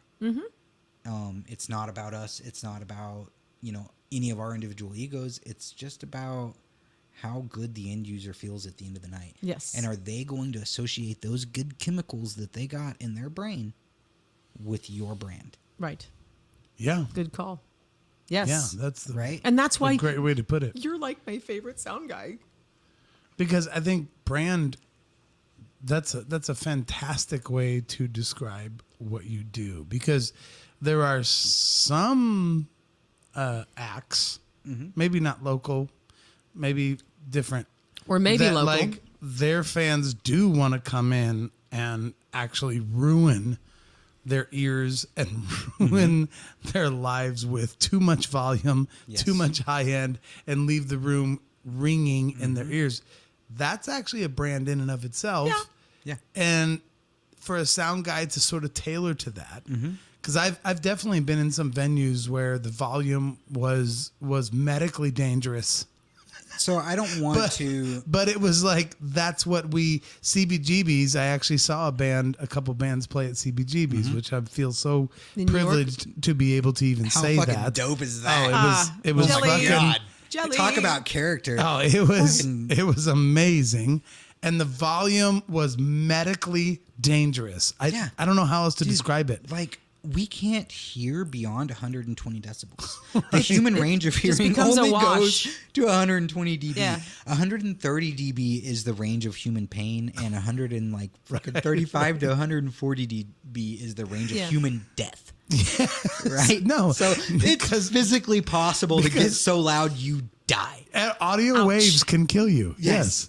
Or make they you can poop. melt you. I heard they Yes. can make you poop. Yeah, they can do all kinds of things. The brown note is real. But it's brown interesting because We were working this gig at Backwater Jacks here recently, down at the lake, and they got a rocking system that is so loud, and their DJ was playing, and they hit a fucking note that I swear to God, it tickled my prostate. So your exam's done. Yeah, Good. dude. You're good. It's active. It's good. Clear. Almost got off there. You have something you want? Well, Jared said, referring to the same comment that Dean just made, I think. Okay. Dean, your stage only as loud as you need to monitor your instrument. Let the PA do the heavy lifting, provided it can do the job. True. Line out start at 50%. That part's adjustable. The big key is not messing with it during the show. Dude. Amen, brother. If you need adjustments, use the sound guy, not that knob. Yes. Even though Preach. one requires communication, tour band will sound better through the PA rather than amplifier battles, blah, blah, blah. Amen That's my to answer that. anyway. Great question. That's a great that's typically, I mean, fucking preach, Jared. Because that's typically my answer as well, is that, like, dude, I get it. I know that y'all have been to 100 different rooms in the last 40 days, and you never know what you're going to get into. But if you'll just extend me a modicum of trust, I'll make you sound as good as you ever have. Yeah. And that's one of my biggest frustrations. But just playing, work with me. Playing Right. anywhere I've played in 30 some years that I've been playing live is that we do a sound check for a reason. And then you play your seventh song and shit starts changing. I swear wanna to say- fucking God. I want to add something to the conversation, though. Jeez. I want to add something to the conversation.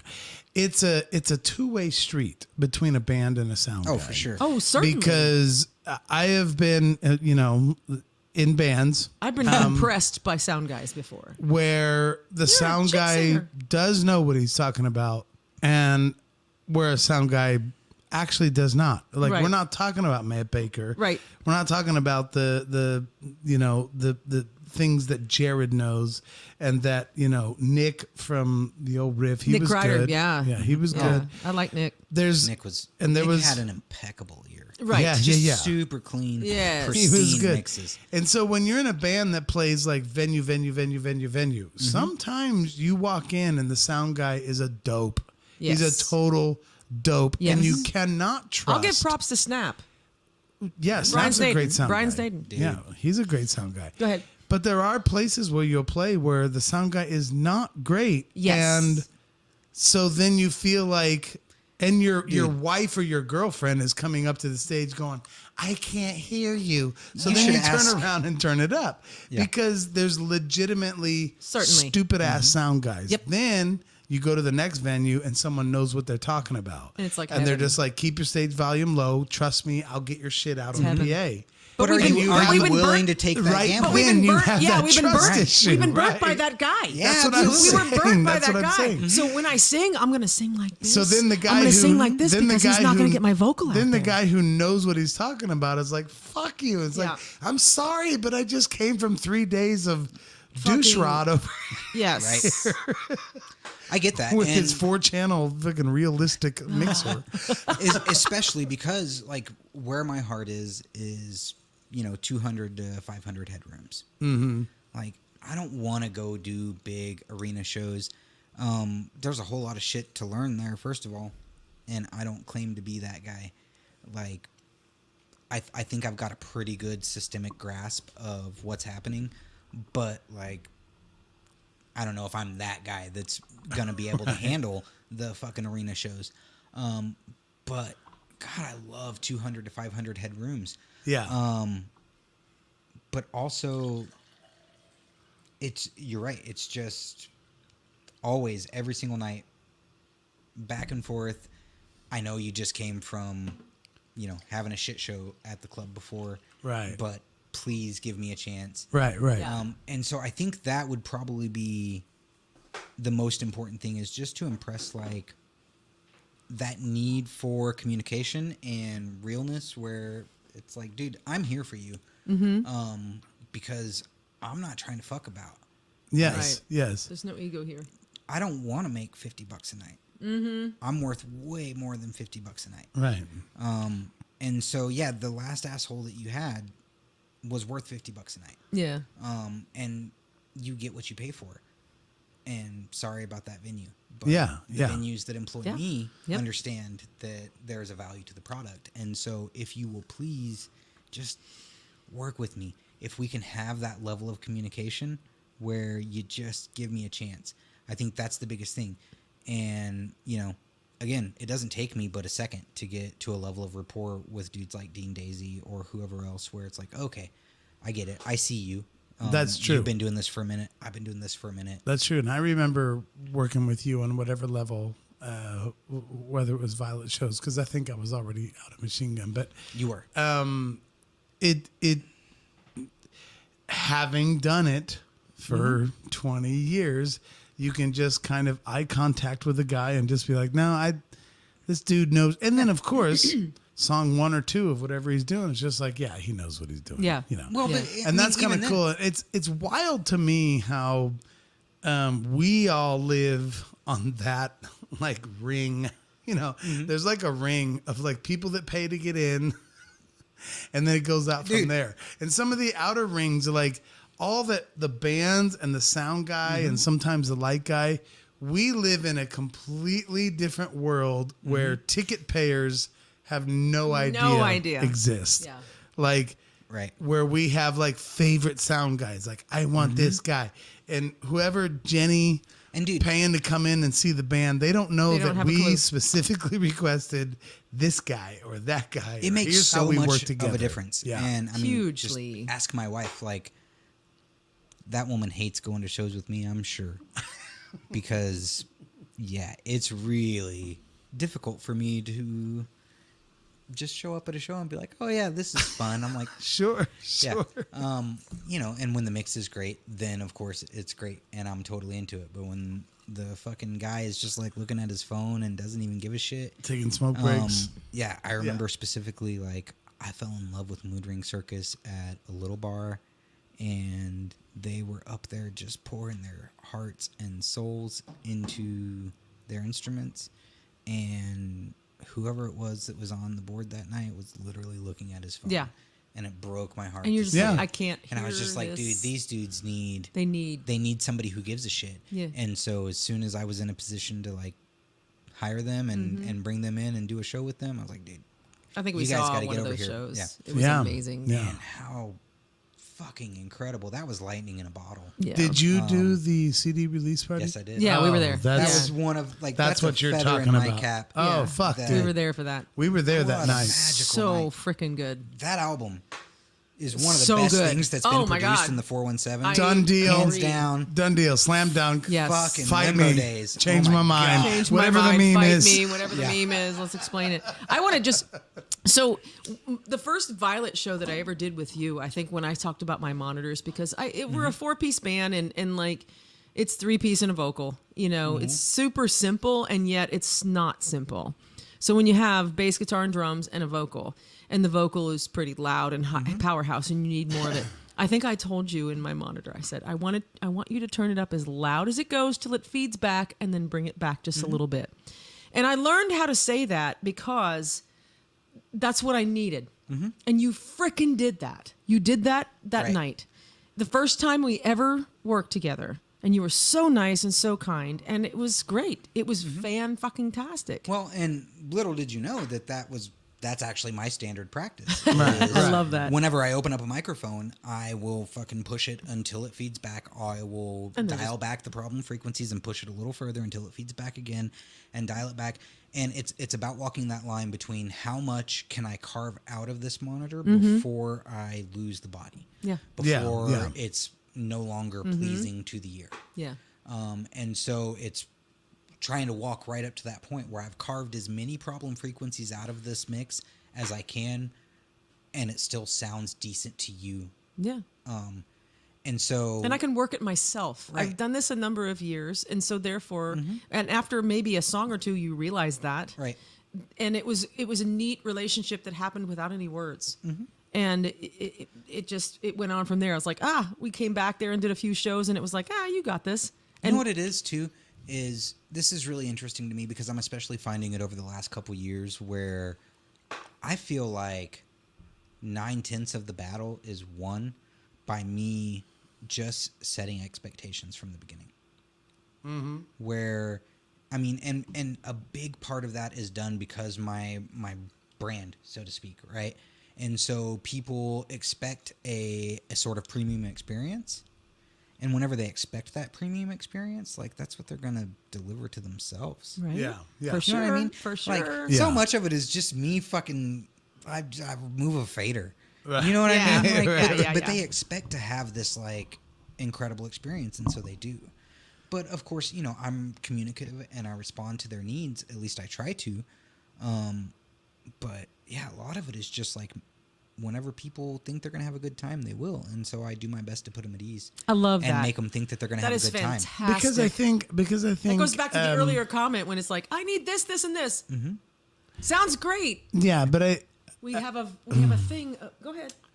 well, no, I don't know how exactly to say it, but there's obviously been so many people that have come to know you and heard your sound, and now you're working with the mixtapes pretty regularly and things like that, and they sound Those guys are my bread and fantastic. butter. They sound amazing. We just saw them 3 weeks ago And at here's Kiss. like I talked about just a second ago. I'm gonna. Sorry, I don't mean to interrupt it's because okay. you were getting on to it. But like I talked about being, I don't know, intentional. I guess, or maybe I didn't, but I meant to talk about being intentional. I don't know. I've had just enough whiskey. Right.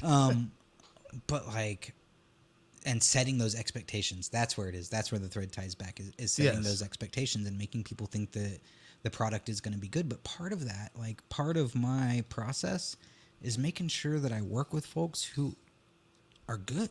Yeah, right. Right. Right? Like, Yeah. and so You're in a position now you can choose those yeah, gigs. as much as I love, We'll just leave them, it there. as much as I love them now, like I wasn't sure that I was going to fall in love with the people that are the mixtapes. Yeah. Whenever I pursued a relationship with the mixtapes, but what I did see was that these guys are fucking great. Every one of those instrumentalists carries so much water. Yes. Dude, if I've got one absence on stage, we got to bring in 2-3 musicians to replace that person. Yes. Yes. Like every one of them are That's why they fly multi-instrumentalists. Ivy in from LA, Yes, man. and they're all so incredibly talented. And so I recognized that immediately. And I said, okay, well, this is a relationship that I need to pursue. And whenever they started coming to me at Crave, they were bringing their own sound guy. And, you know, I was insistent. And I said, guys, I would love the opportunity to work with you. Just please, again, extend me that trust. I get it. I understand that you're going from place to place and you never know what you're going to get. But just give me a chance. I think I can make you happy. Yeah. And it was entirely because it's been intentional from the beginning where I want to work with people who are going to make me sound good. Yeah. Yeah. You hear that? You hear what you And just vice said? versa. Yeah. People who are going to make you sound good as the Right. sound guy. Yeah. 100%. I agree. And I think agree. the only place that I was going was like, isn't it weird? And help me help me flush this thought out. Because you've had a little whiskey too. Sure. So help me flush this Dude, thought we out. we didn't start with beers. We didn't start with We went straight fucking White Claws. to the James side. bullshit. We went straight Exactly. to the spirits. But sometimes, you know, I like to be inspiring for somebody who doesn't quite have the kahunas. Meaning, like, have you found yourself in a place where you're just acting naturally? You're just acting naturally, meaning I want to work with a band that's good. I want to work with a band that makes me sound good. I see something and I want to go be involved in it. Now, you might not be sitting there going, I'm the best sound guy in the world. You're not Right. thinking that to yourself. You're not thinking there's not this level of confidence of like, I know fucking everything. And so No. this band needs to work That's with arrogance. me. You're not thinking, you're almost thinking the opposite of like, I kind of halfway don't know what I'm doing. But No, wait, I'm- that's where I I'm- need to be. But that's where I need to be. Yeah. And you do it almost like blindly. You do it almost like maybe I'm out of line. Maybe I shouldn't go this place, go Right. to this place. And then all of a sudden you're in that place and that takes you to another level and another level, another level. I just think there's a lot of people out there who like, they don't know how to like take that step into like, you might not, there's been so many very successful people in any field that have just been like, when I got into this, I had no idea what I was doing. I just Right. had to figure out how to Fake do it it. till you make it thing. And what's his name is one of the best examples. Iovine, Jimmy Iovine? Jimmy Iovine. Yeah. The guy that was like, he discovered Dr. Dre and he Oh, discovered, okay. yeah, Yeah. Jimmy Iovine. He dated Stevie Nicks. I Oh, mean, he come would on. like he admitted like he produced like Bruce Springsteen records like Born in the USA and everything. And he talks about like, when I was in the moment, I had no fucking idea what I was doing, But he listened and but learned. I just did it because I had to. Yeah. It's gonna work because it has to. Yeah. And there's something, you know what I mean? There's something there that has to do with whether you have or need the confidence or whether you just say, that's where I want to go. Right. I just going to go there and I'm just going to say, hey, I'm just gonna fucking get after it. I'm just going Right. to get after it. Yeah. And then all of a sudden, But you're in a what- place where you are respected as somebody and you're like, well, I didn't do anything, but say I just wanted There's a to lot do to your it. human character. I've just been And doing this that thing is that actually I love. the Yes. very step Yes. by step that launches people into success. Mm-hmm. And so for anyone to just be like, well, I'm not going to talk to that person Right. because I'm not good enough. Okay, then you're never going to It's get like, there. bro, no, that's what you got to do. Mm-hmm. I mean, for Jimmy Iovine to admit that he was in the midst of Bruce Springsteen sessions and having no idea what he Yeah, was dude. doing. Could you imagine just being like? But I mean, at the time, who Yeah. the fuck is Bruce Springsteen? Right. Yeah. You know, Exactly. he's just some dude. You never yeah. know what's gonna pop. You never know. But at the It's same like you time, being a KJ in Florida. You're like learning your shit. You're doing You your never know. shit. that's the thing. That's So the thing. I want to bust in here real quick. Does anybody Yes. else have to pee? I could use. Are a you pee. wanting to be?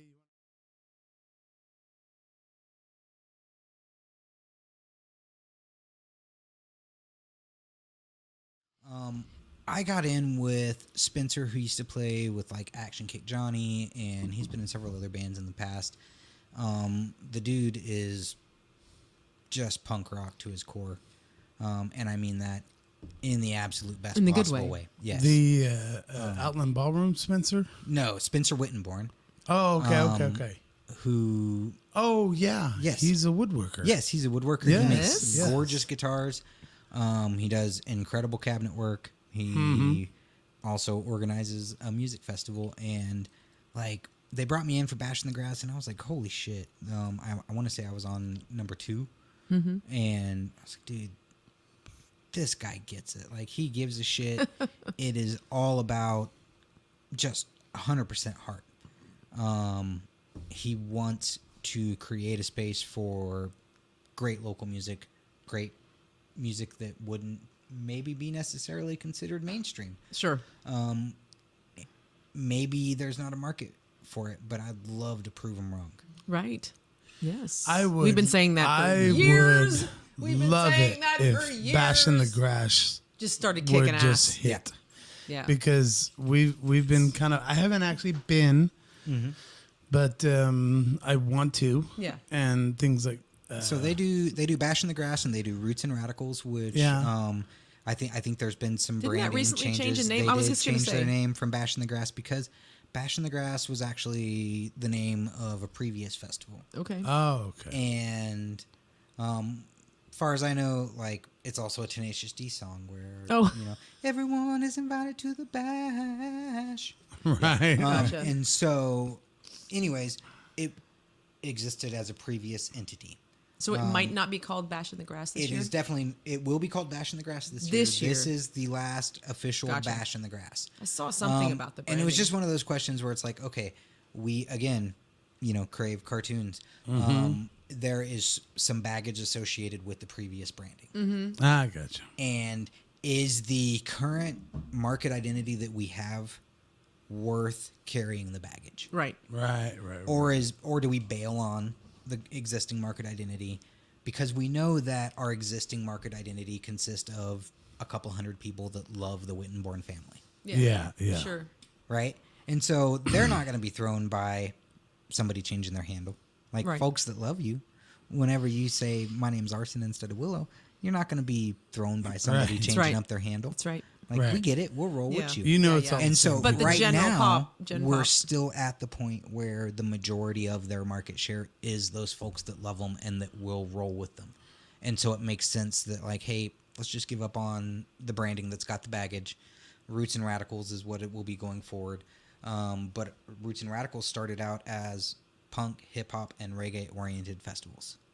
Yeah. And I mean, this dude is throwing down trying to build a punk scene that doesn't exist anymore in this area. True. Have you seen? There's actually a documentary. It was done full blown documentary, like VHS tape. Like it's got Nice. the tracking problems. Nice. singing I love shit. it. The punk scene in Springfield, Missouri. I haven't seen I it. can't. I can't remember the name of it. If anybody We can watched Somebody that. shoot me that link immediately. We will. Yeah. We'll have to look that up because we watched it. Remember, it was like a immediately. hour long, and this was probably 20 years ago. Okay.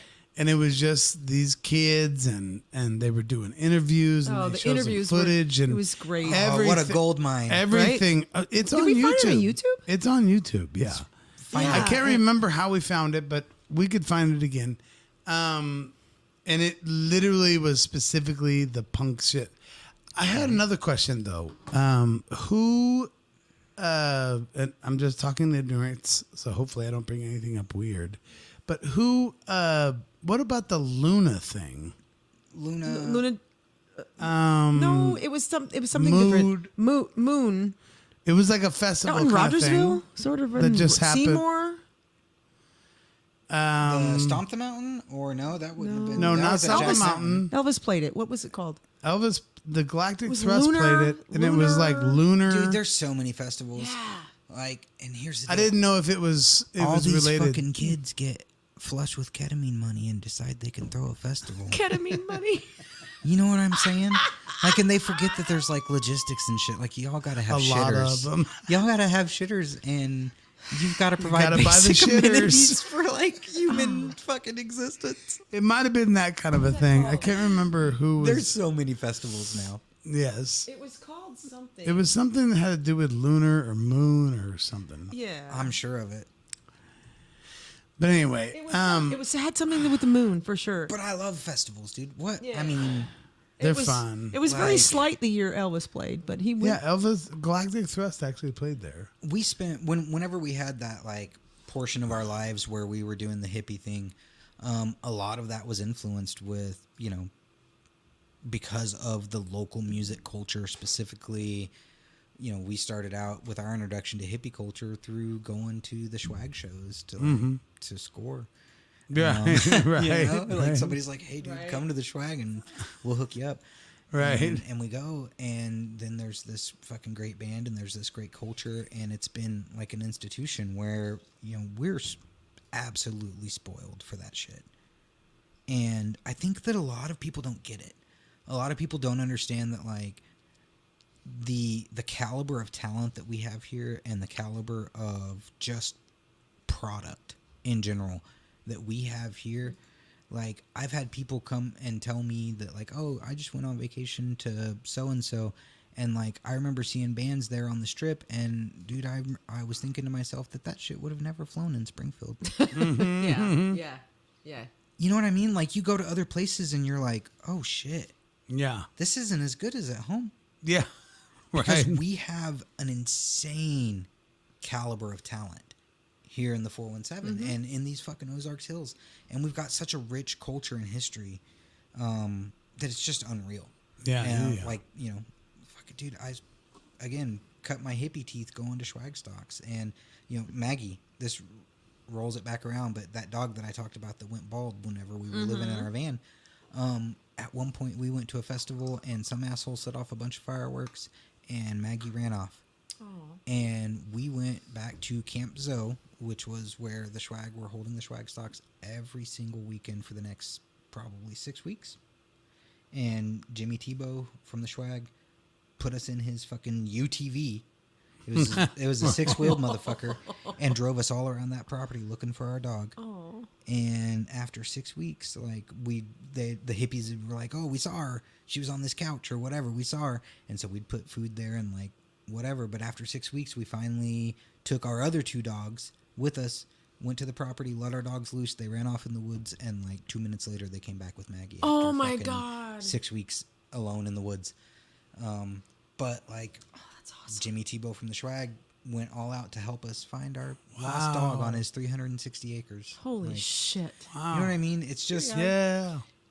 it's That's good. such a beautiful Community. culture. How could I Culture. not want to spend my life doing Right? this shit? Yes. Yes. So I want to come back to your 19-year-old self and where the hell did you learn sound? But I want to do this real quick. I'm going to share this screen because Stephanie Cagle sent us a picture of love bugs. Oh, The shit. love bugs that hit your shit. Look at that shit right there. There they they are. She said. Right there. There's the love bugs. That, Fucking.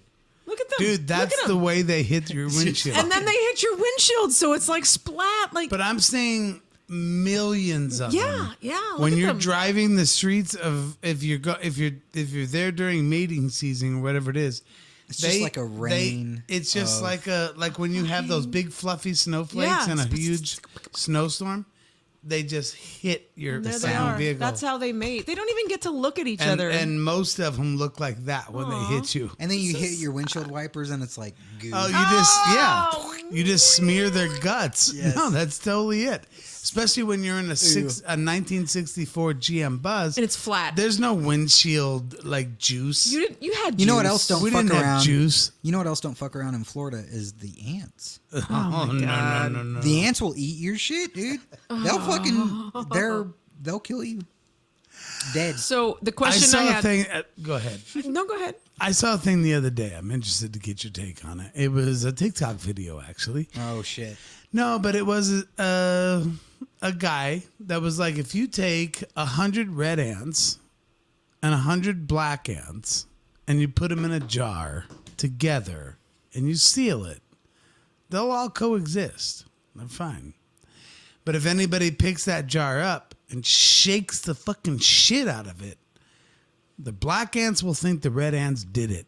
Yeah. And the red ants will think the black ants did it, and they'll start murdering each other. So So, Well, what is this? and, We need and, to think- and we the need to world, think What about- is this guy's credentials? Hang on, though? hang on. This is just some Hang on. fucking dude shaking a jar. dude, you didn't finish. You didn't finish. We got to think about who shook the jar. Yeah.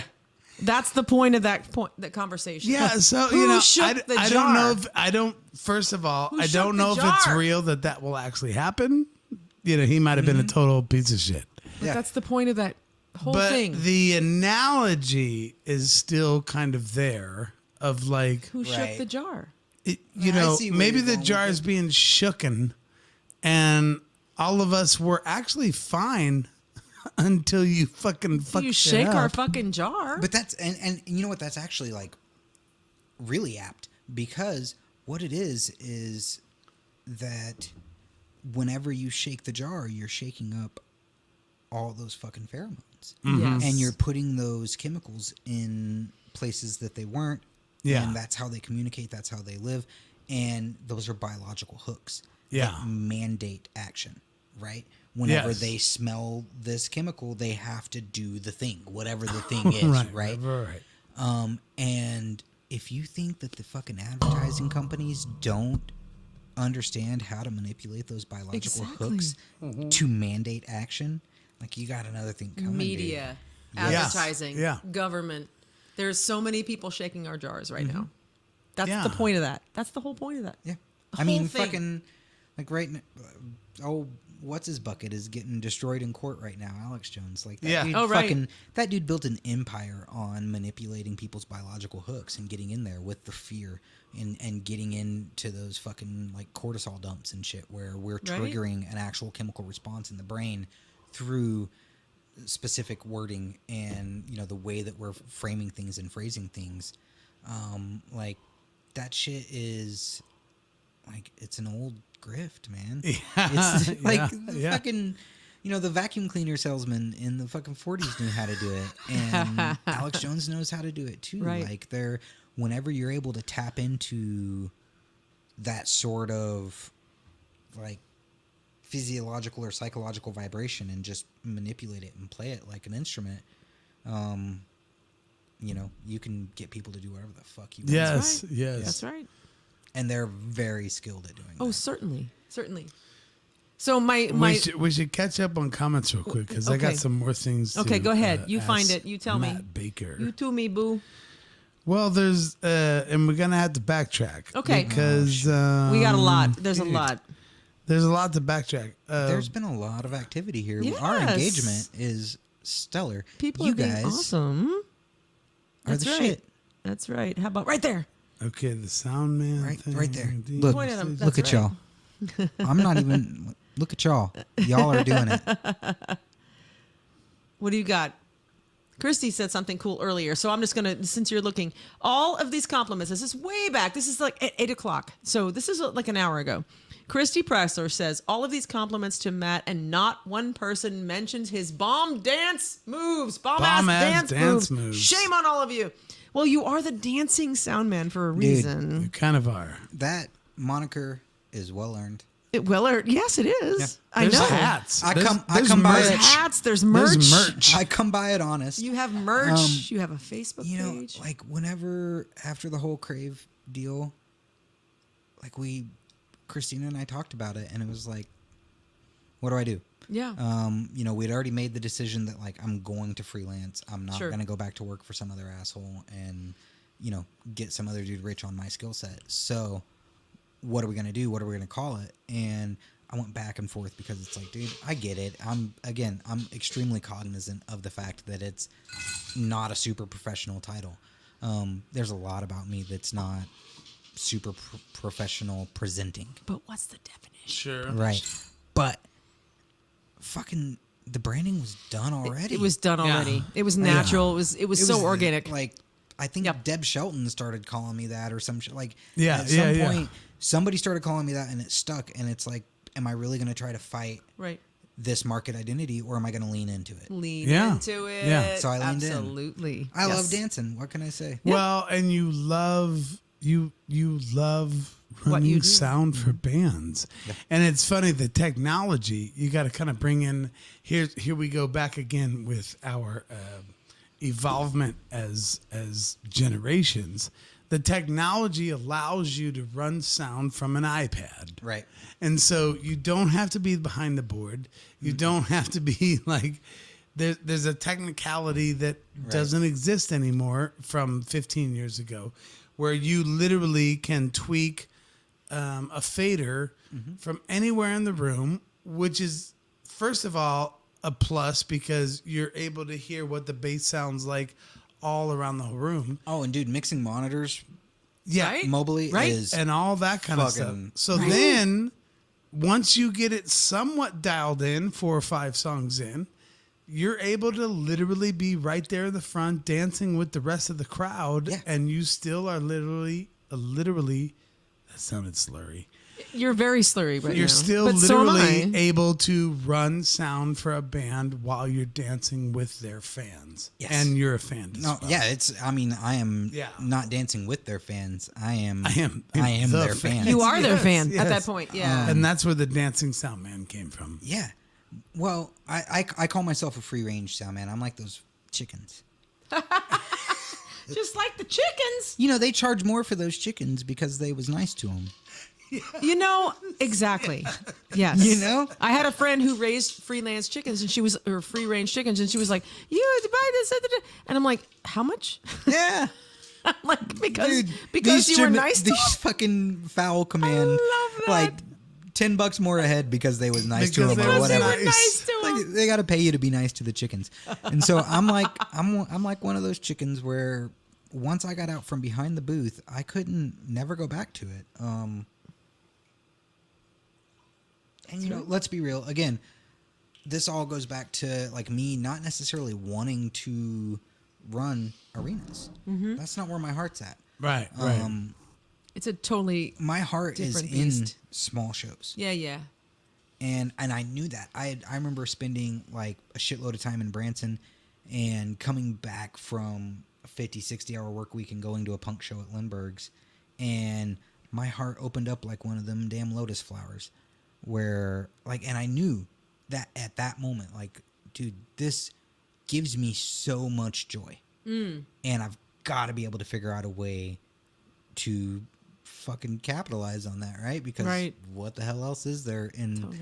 in this system but figuring out how to fucking market whatever we can. And in my case, it was the thing that brought me so much joy. And I had that moment where I was able to see it and know that like, oh, I just spent 60 hours doing this thing that brought me no joy, and 15 minutes into this, and my entire body responded a completely different way. Yeah. Where it was just like, and it was a really eye-opening moment where I was like, dude, I can even be doing the thing that I like to do, but if I don't like doing it, then why the fuck am I doing it? And then suddenly I got to this place where it was like, oh my God, like I feel it. The chemicals are dumping in my body right now. I can feel it. I'm aware of what's happening, and this is good. And I want this to happen to me every night. And so that's where my heart's at, is in small shows. I've worked a lot of big shows, and it's usually a lot of big assholes. Yeah. Right. You know, and you might talk to the band for a couple minutes. Oh, hey, dude, I'm Matt. I'll be running your sound tonight. Okay, give me a kick. Okay, cool, thanks. How's that vocal sound? Good, yeah. And that's the extent of our interactions. Yep. Whereas with these small shows, like, dude, I'm interacting with these cats on, like I said before, like we develop a language. Yeah.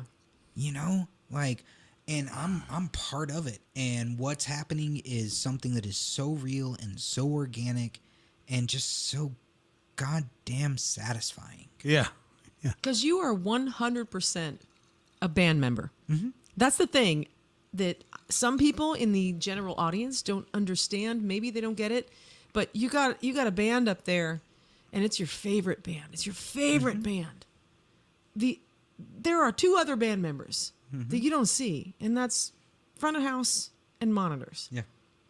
They are Or totally if you're Well, fucking ridiculous monitors- like me, you've rolled all those positions into one operator. totally. And then- They're in the small Monitors shows, is especially. kind of more of a bigger show. But what I'm getting But at, there are bands that you'll go see that split the door 4 ways. Yes. When their band's only a 3-piece. yes, Absolutely. yes, Yeah. because that sound guy can make or break you, and it's an interesting love relationship, and if it's a hate relationship, the show's gonna suck regardless of how good the band is. So Can you go ahead? I was just gonna say, like, I've always found it interesting that my personal reading habits tend to reflect that. I find myself split roughly 50-50 between fantasy and sci-fi. And like what I do absolutely hits that middle point. It's that point between science and art. Yeah. And it's so satisfying It's and totally so your compelling job. to That's me. 100% Yes. your job. Where That's I great. get the technical shit. Yeah. I am stimulated in ways that are just fucking incredibly rewarding. But also there is the artistry that's there, that like there's a creative element that, you know, absolutely exists. Yes. And and I don't take it for granted. Yeah. Do you think would you create a sound from a guitar player that's a Republican different than you would a Democrat?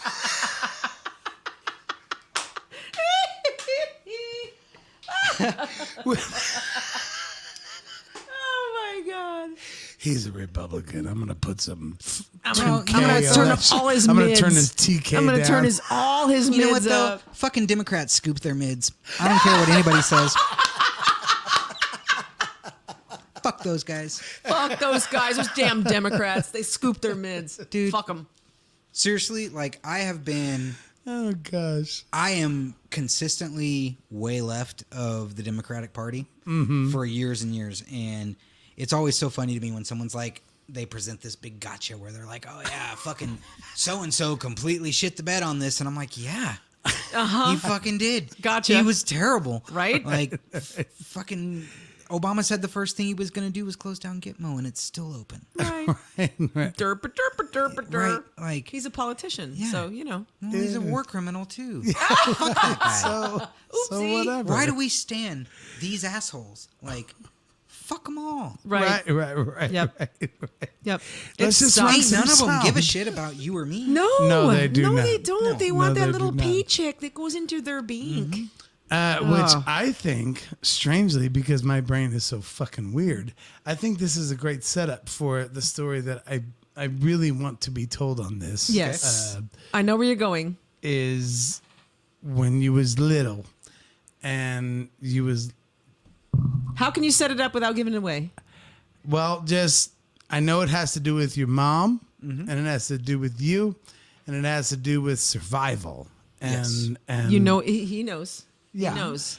because we So- have talked about this before and we weren't able to release it. Right. And But this is a great I was really story. excited to get through this story again with how much of a struggle it was. And I mean that as a, not a compliment, but I mean it as like a,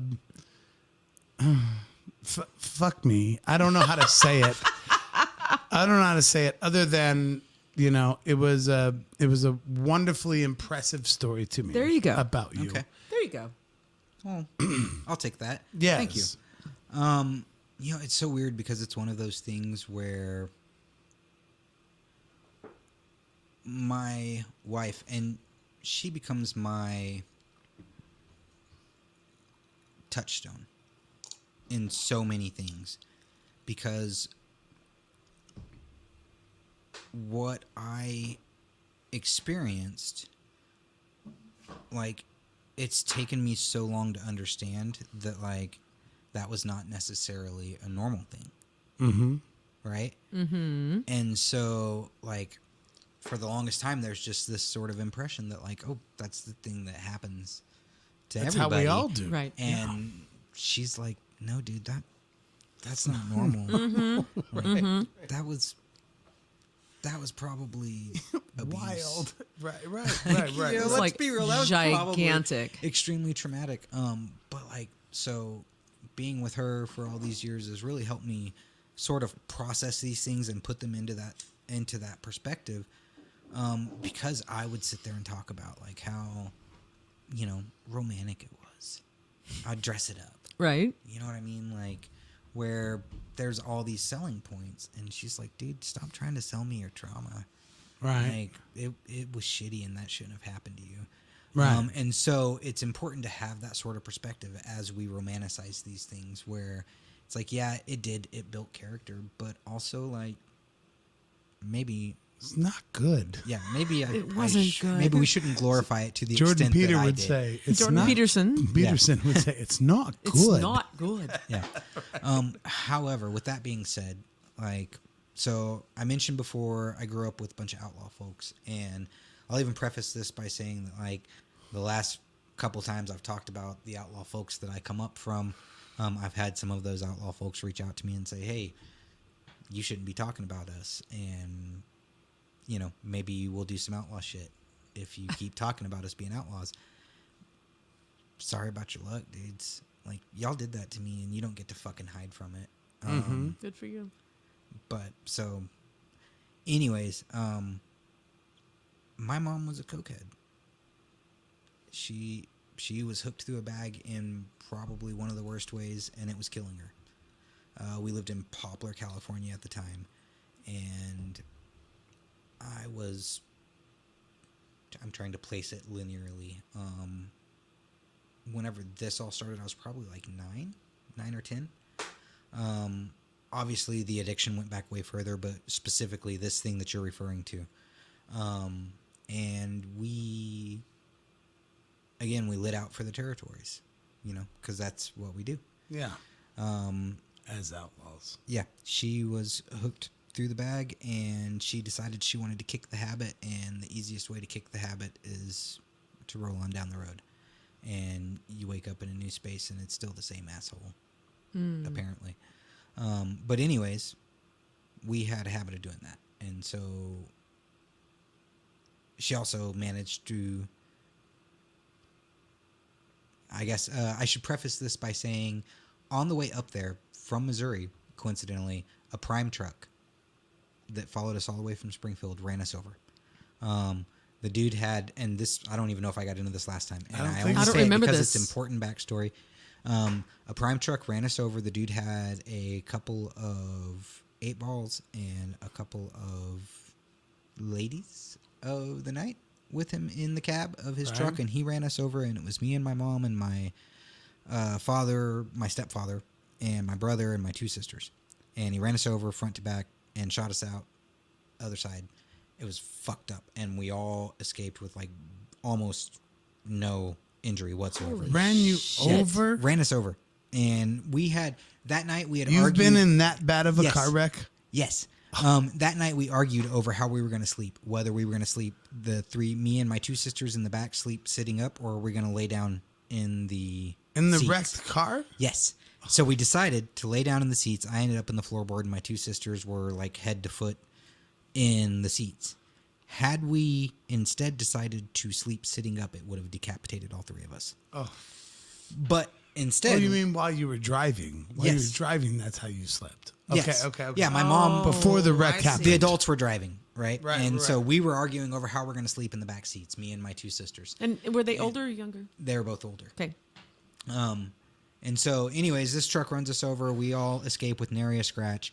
But my mom, being the addict that she was, settled on like a fucking $2,000 payout. Oh, wow. Oh, gosh. Yeah. Because that's a lot of money in That her could have been a eyes. lot of money. That But- was a to her- But life-changing in her amount of money. eyes, in her But she eyes totally at that settled for a moment, way lower amount than she should have got. oh, wow. Because, again, You say prime truck. You mean prime trucking? out of full on Springfield, yes. Springfield. Prime. Oh, she could've Prime got Trucking so- followed us all the way, and it was right outside of Barstow, California. Anyways, this truck runs us over. We get the settlement, and my mom buys an RV. And so now we can go to the next town to try to kick the habit, but she can also take her junkie buddies with her. And so, because we're just a fucking... And I should also preface this by saying my mom was an RN in a previous life. Oh. So before she was a junkie, she was a registered nurse. Okay. Right. And that was just her spirit. Was she would take people Helping. in, she would Take care people for in. them. Okay, I can see that. I can see that. yes. Sure. And so 'Cause they needed she gathered people to her, you know? Right. She was a fucking junkie Mother Teresa. And, you know, and so we end up going up to, I think we stopped first in Mount Shasta, California, which is north. Gorgeous place. Yes. And we needed money, and we're in an RV full of fucking, you know, tweakers and junkies and con men And children. and children. So yeah, they decide that they can take a razor blade and very carefully excise the cash amount from lottery tickets.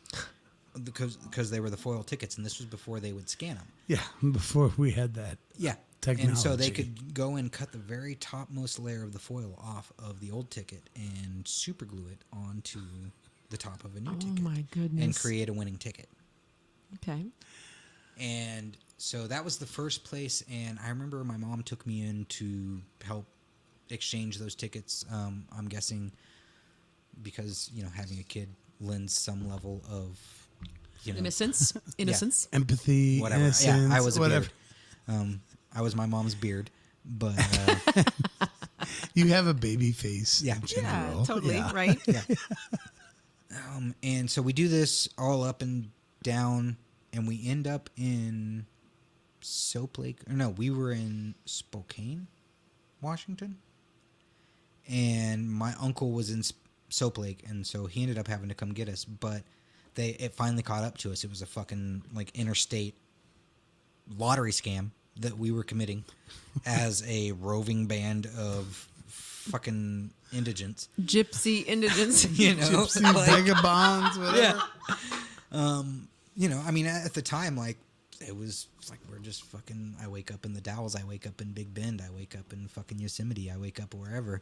Yeah. And it was cool. And again, I have this tendency to romanticize it and to focus on some of the things that were really cool. But the reality is that night when the fucking feds finally caught up to us, I spent 6 hours hiding in a bush with my mom while the cops tore apart our fucking RV. And then they ultimately caught her, and my uncle had to come get me from Soap Lake. And I ended up living with him for a multitude of months while she was inside. And so yeah, it was super romantic. Meanwhile, she's trying to get clean at the same time. Yeah. And that's always the excuse, though, right? Right. Right. Yeah. Yeah, we're trying to kick. Yeah. But I don't know. Whenever fucking three frogs sit on a log and they'll decide to jump off, how many frogs are left? Mm-hmm. You still got 3 frogs because deciding isn't doing. Until you're ready to make the actual commitment, it's all just stopgap measures, and that's what it was for her. Was just, this is the same asshole that got off the RV and fucking, Mount Shasta as got on the RV in Porterville. Right. I don't know. Anyways. Yeah. So she's the only one that went up? No, several of them Okay. went up. They busted the whole goddamn operation. Yeah. And the And children. you didn't get busted, even though you were kind of part of it. Nope, I got off scot-free. But you were a I was child. 9. Yeah. And your sisters? Yeah. Actually, I was the only one with him at that point. Oh, okay. My other 3 siblings were staying with my dad at the time. Okay. So, yeah, I was the only one with my mom. Yeah. So intense, man. There's another heavy story that I It's, remember. The heavy story About the rescue. immigrant. The rescue. Yeah, it all gets pretty heavy. We talked about a lot of my positions that I take on Facebook, and I don't know, all the time I run into people that are like, "Oh, you're fucking inventing fascist whenever there aren't any or whatever." You apply that label to anybody, you snowflakes, blah blah blah. But Right. I don't know that a lot of them know that I actually it's coming from a place of actual experience. Experience and yes. Yeah. Not just knowledge, but experience. Yes. Yeah. Yes. Again, this was before the lottery scam. And in some ways, I guess maybe could have been responsible for the circumstances that led to the lottery scam. I don't know. But yeah, so we lived in this little shit town called Poplar, California. And it was dirt and a couple of pushers, and that was it. That was the town. And there was a shitload of fucking Peckerwoods that were all in and out of prison up there, including my people. I come from a bunch of folks who were in and out. They were all fucking systemically institutionalized.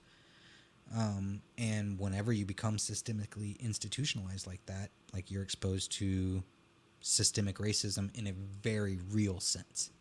I'm not talking about, affirmative action or anything. I'm talking about Aryan Brotherhood. Yeah. And if you don't fucking join up, you're probably not going to make it very long in prison, right? And so a lot of these dudes are forced to make this choice where it's like, do I fucking sign up and get the swastika tatted on my chest, or do I get the shit beat out of me from both sides? I'm not justifying it by any means. I'm just saying these are part of the circumstances that This is how it was. The miasma, right? When you were 9. Yeah, in Poplar, California.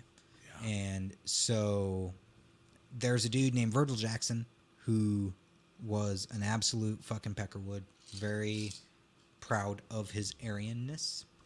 And he, I guess, took a fancy to my mom. Okay. Right? And my mom, at the time, had taken a fancy to our ice cream man named Saeed.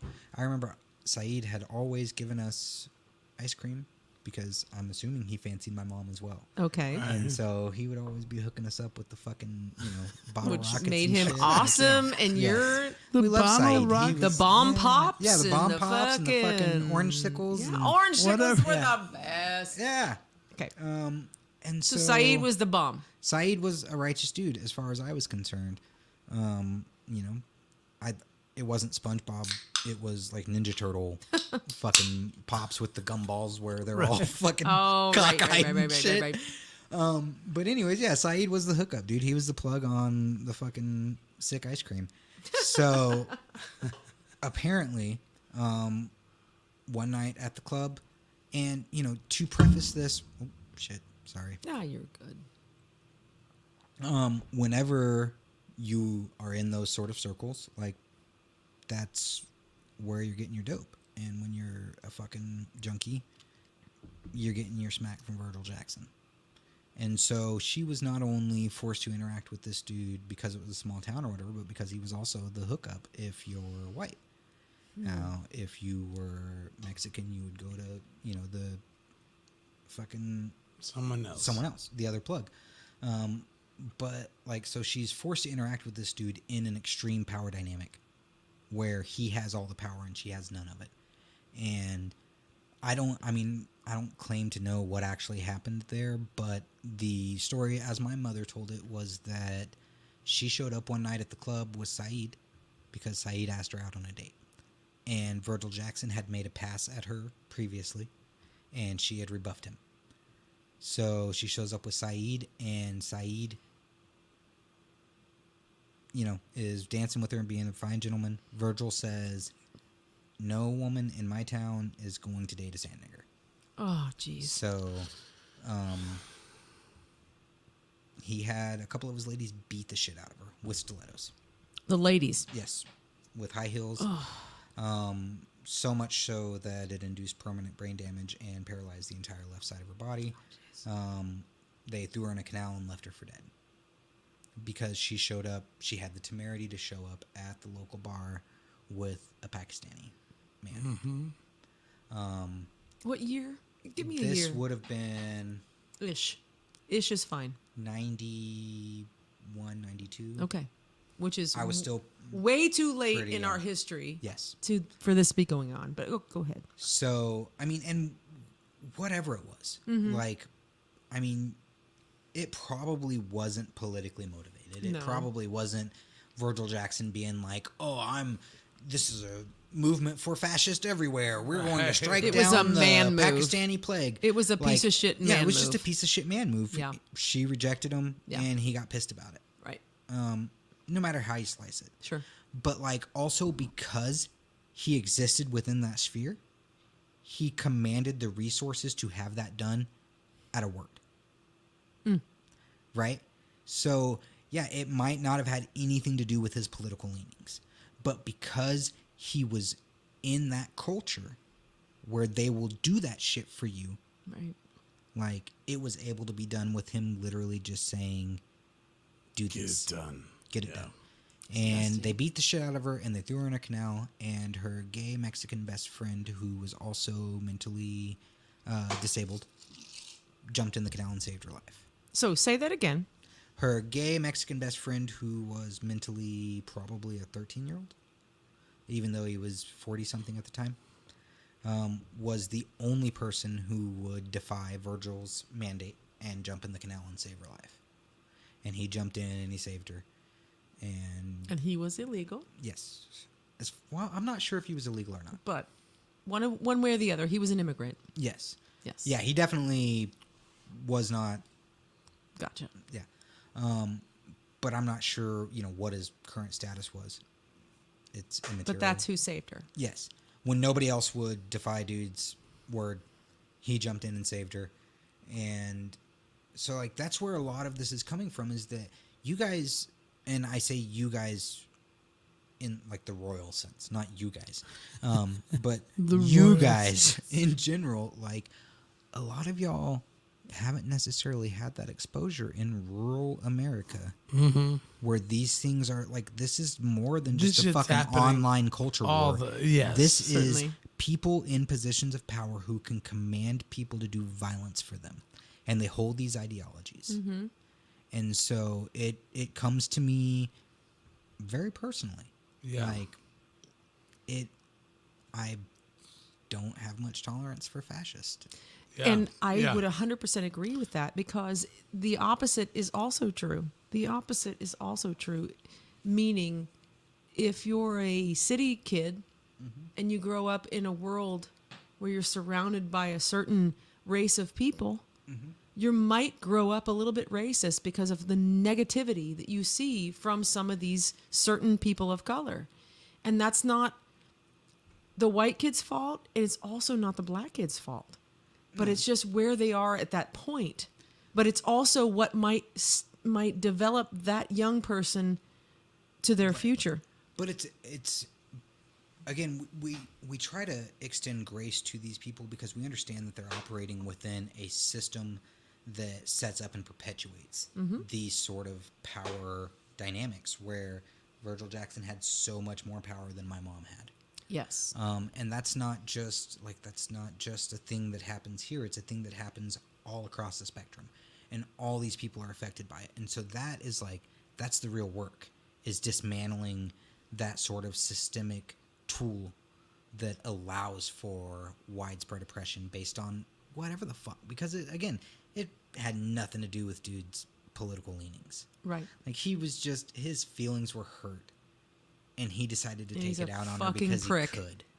Yeah. Right? Yeah. But it's the systemic and institutional systems that allowed him to carry that out. Yeah. Yeah. And those are the things that need dismantling. Yes. Yeah. Anyways. Yeah. So that's where I come from, and It's a that's deep why story. It's very whenever folks, tell me that I'm like, tilting at windmills, or I'm inventing Nazis when none exist, like, no, dude, they exist, Yeah. and they'll fucking paralyze your mom. Like, Right. Yeah. And that's precisely why yeah. hanging out tonight and everything else, like, because it matters to me that people understand Matt Baker more than they maybe have ever I agree. given the time to understand, because I do fortunately have this lost interview Right. from 4 years ago. But at the same time, I watch stuff that maybe somebody's like, shut the fuck up. And I'm watching from You're a like, distance, no. going like, no, he knows. Dude's got some shit. He's not just Yeah. throwing out a modern day textbook here. He's lived this shit. Yeah.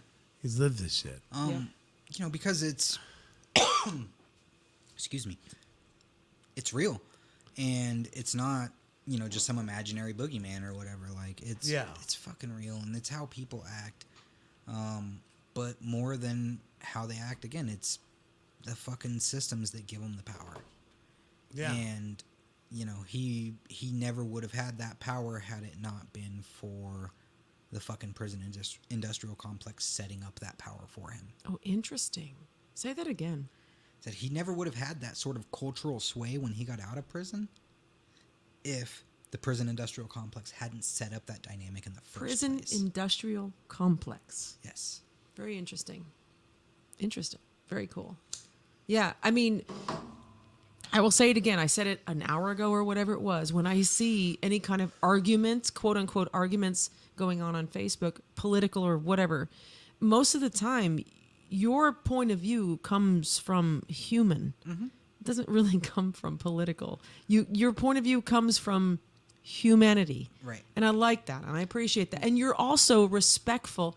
Yes, you might get a little shitty when somebody's getting shitty with you, and that's fine. I don't mean that. But I enjoy reading. I can fucking throw down if we got to do it. Right. Do it. Right. Yeah. Right. But I I'd rather enjoy, not. I actually enjoy reading. And that's what I'm trying to say when I say this is that if you do have an opinion, back it up with something. I don't care what your opinion is on anything. You could like Led Zeppelin or not. Because but my back it bigger up point with is that something. if Matt Baker's involved, he's got this background. Right. He's got this background of hiding in the bush with his mother so that they don't get caught on this lottery scheme. Fucking lottery. And then Jesus Christ. whatever happened with, Getting run over by a truck. I didn't know that part. somebody who put a hit out, basically. Basically, yes. Put a hit out on your mom. This is all when you're 9, 10, 11 years old. Yeah. And then later in life, just being like, hey, I'm homeless, but I'm working at this bar, and she's working at Burger King, and we're opening a can of peaches. We don't know. These are all the things that I personally am just like, man, I absolutely can sit at a table with you and just like talk shit about shit. It doesn't matter if we agree. It just matters like, really? So you did this? Because I didn't experience a lot of these things that you're talking about. I experienced different things. But you've got your own set of experiences. I grew up in St. Louis. That's when I was talking about the kid who was learned to. I'm talking about this kid.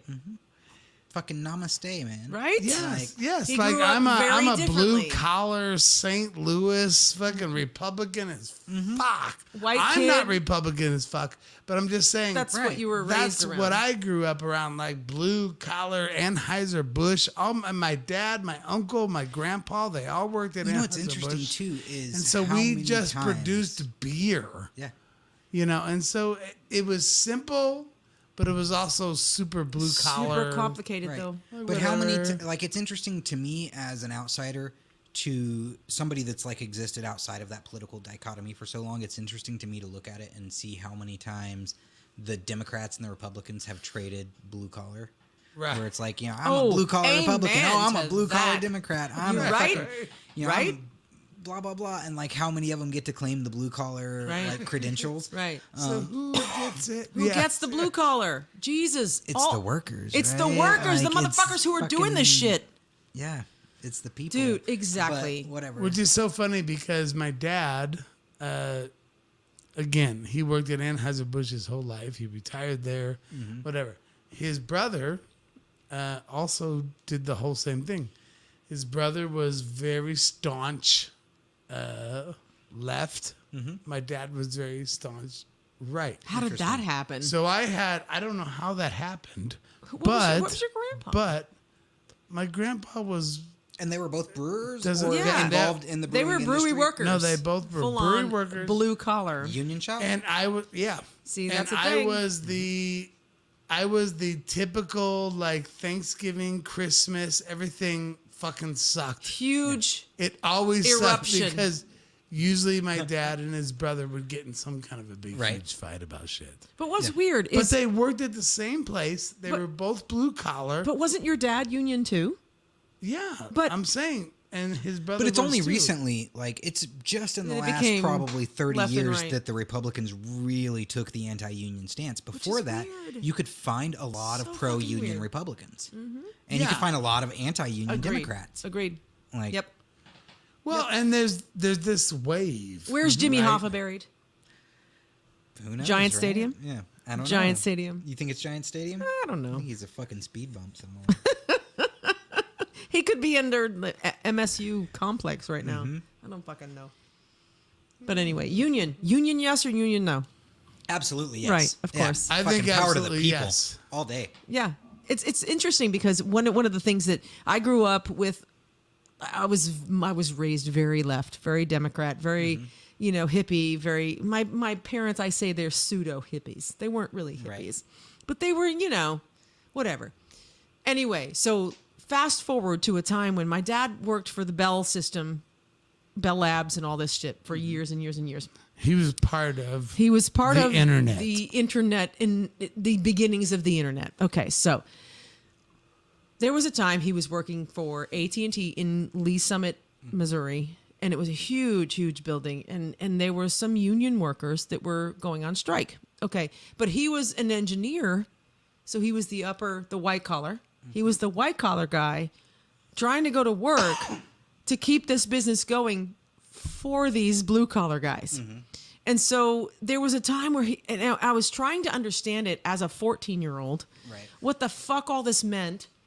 No, 16. I was 16 because I was driving. And so he took my shitty little beater car that I was driving because he knew that him going to work, he was going to get shit thrown at him because he was still going to work. Right. The picket line. And I took his Well, and cool that's- car. And I just will say this, as an adult now, I understand why, but his perspective was the whole time he was going to work was like, guys, I just want to keep you guys having your jobs. Like, he couldn't say that to them because they would throw bottles at him and shit because they wanted higher wages. And he was on their side, but he also had to raise his family. Developing technology. It was a very weird time when it comes to union, but it ultimately worked out and everybody got their pay raised and everybody Right. was great. But that's the thing is that like I am pro the ideal of labor, right? But like we would be fucking kidding ourselves if we didn't acknowledge and deal with all the shit that comes with the labor movement. Yes. And the Yeah. history of it, because like in the beginning there was a lot of racism that was weaponized and Certainly. pushed throughout the labor movement Yeah. in order to severely harm underserved folks, right? Like yeah. black folks was used Certainly. as scabs Especially in because the they didn't have Midwest. any other work that The they could Midwest do. was rough. Yeah. And so like we have like as much as I am pro labor, we have to acknowledge a deep history of racism within the roots of Sure. the labor movement. It was weaponized against us and them, and nobody came out any better for it.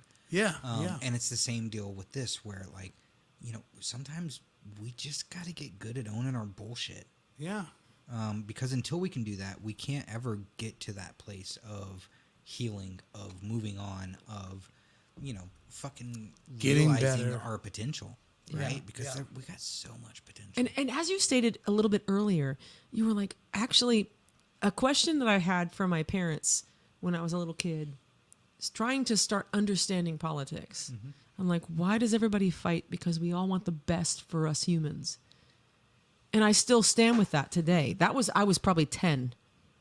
And that is the way I feel today. Why are we so at each other's throats when all we want is the best for each other's humans? Because of those 12 motherfuckers that want all the money. That's what it is. And that's what it's been this On both entire sides. time. Both Yeah. Is sides. that All sides, I should say. they figured out those biological hooks, and they managed to figure out how to manipulate us to cast that enmity towards each other rather than towards them. And because they're able to do that, they're able to completely misdirect us and keep us fucking snapping at each other. And let's all throw the some time. social shit in there. Some social shit that makes us go to the polls.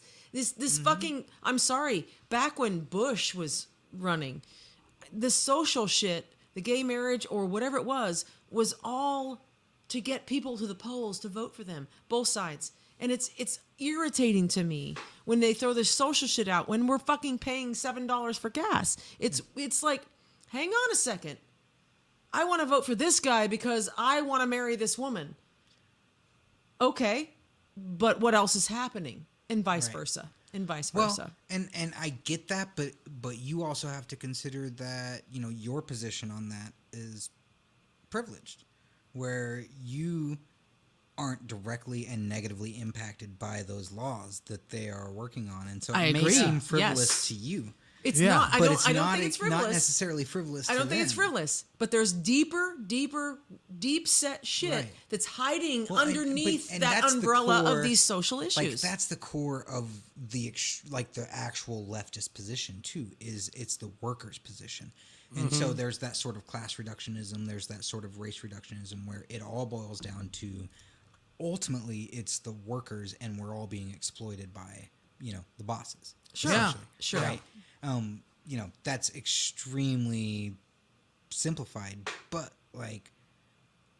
as long as they can keep us fucking going at each other and not understanding. That's what I'm talking about. Yeah.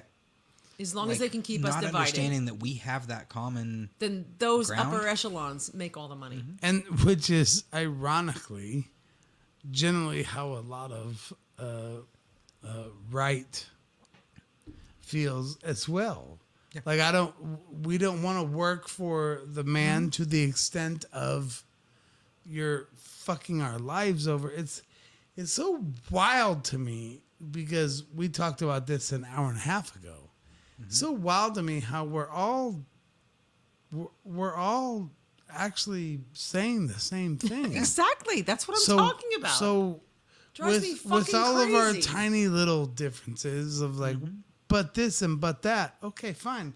But generally, we're all saying the same thing, which is I love this country. I love that we have this freedom. I love that, blah, blah, blah, blah.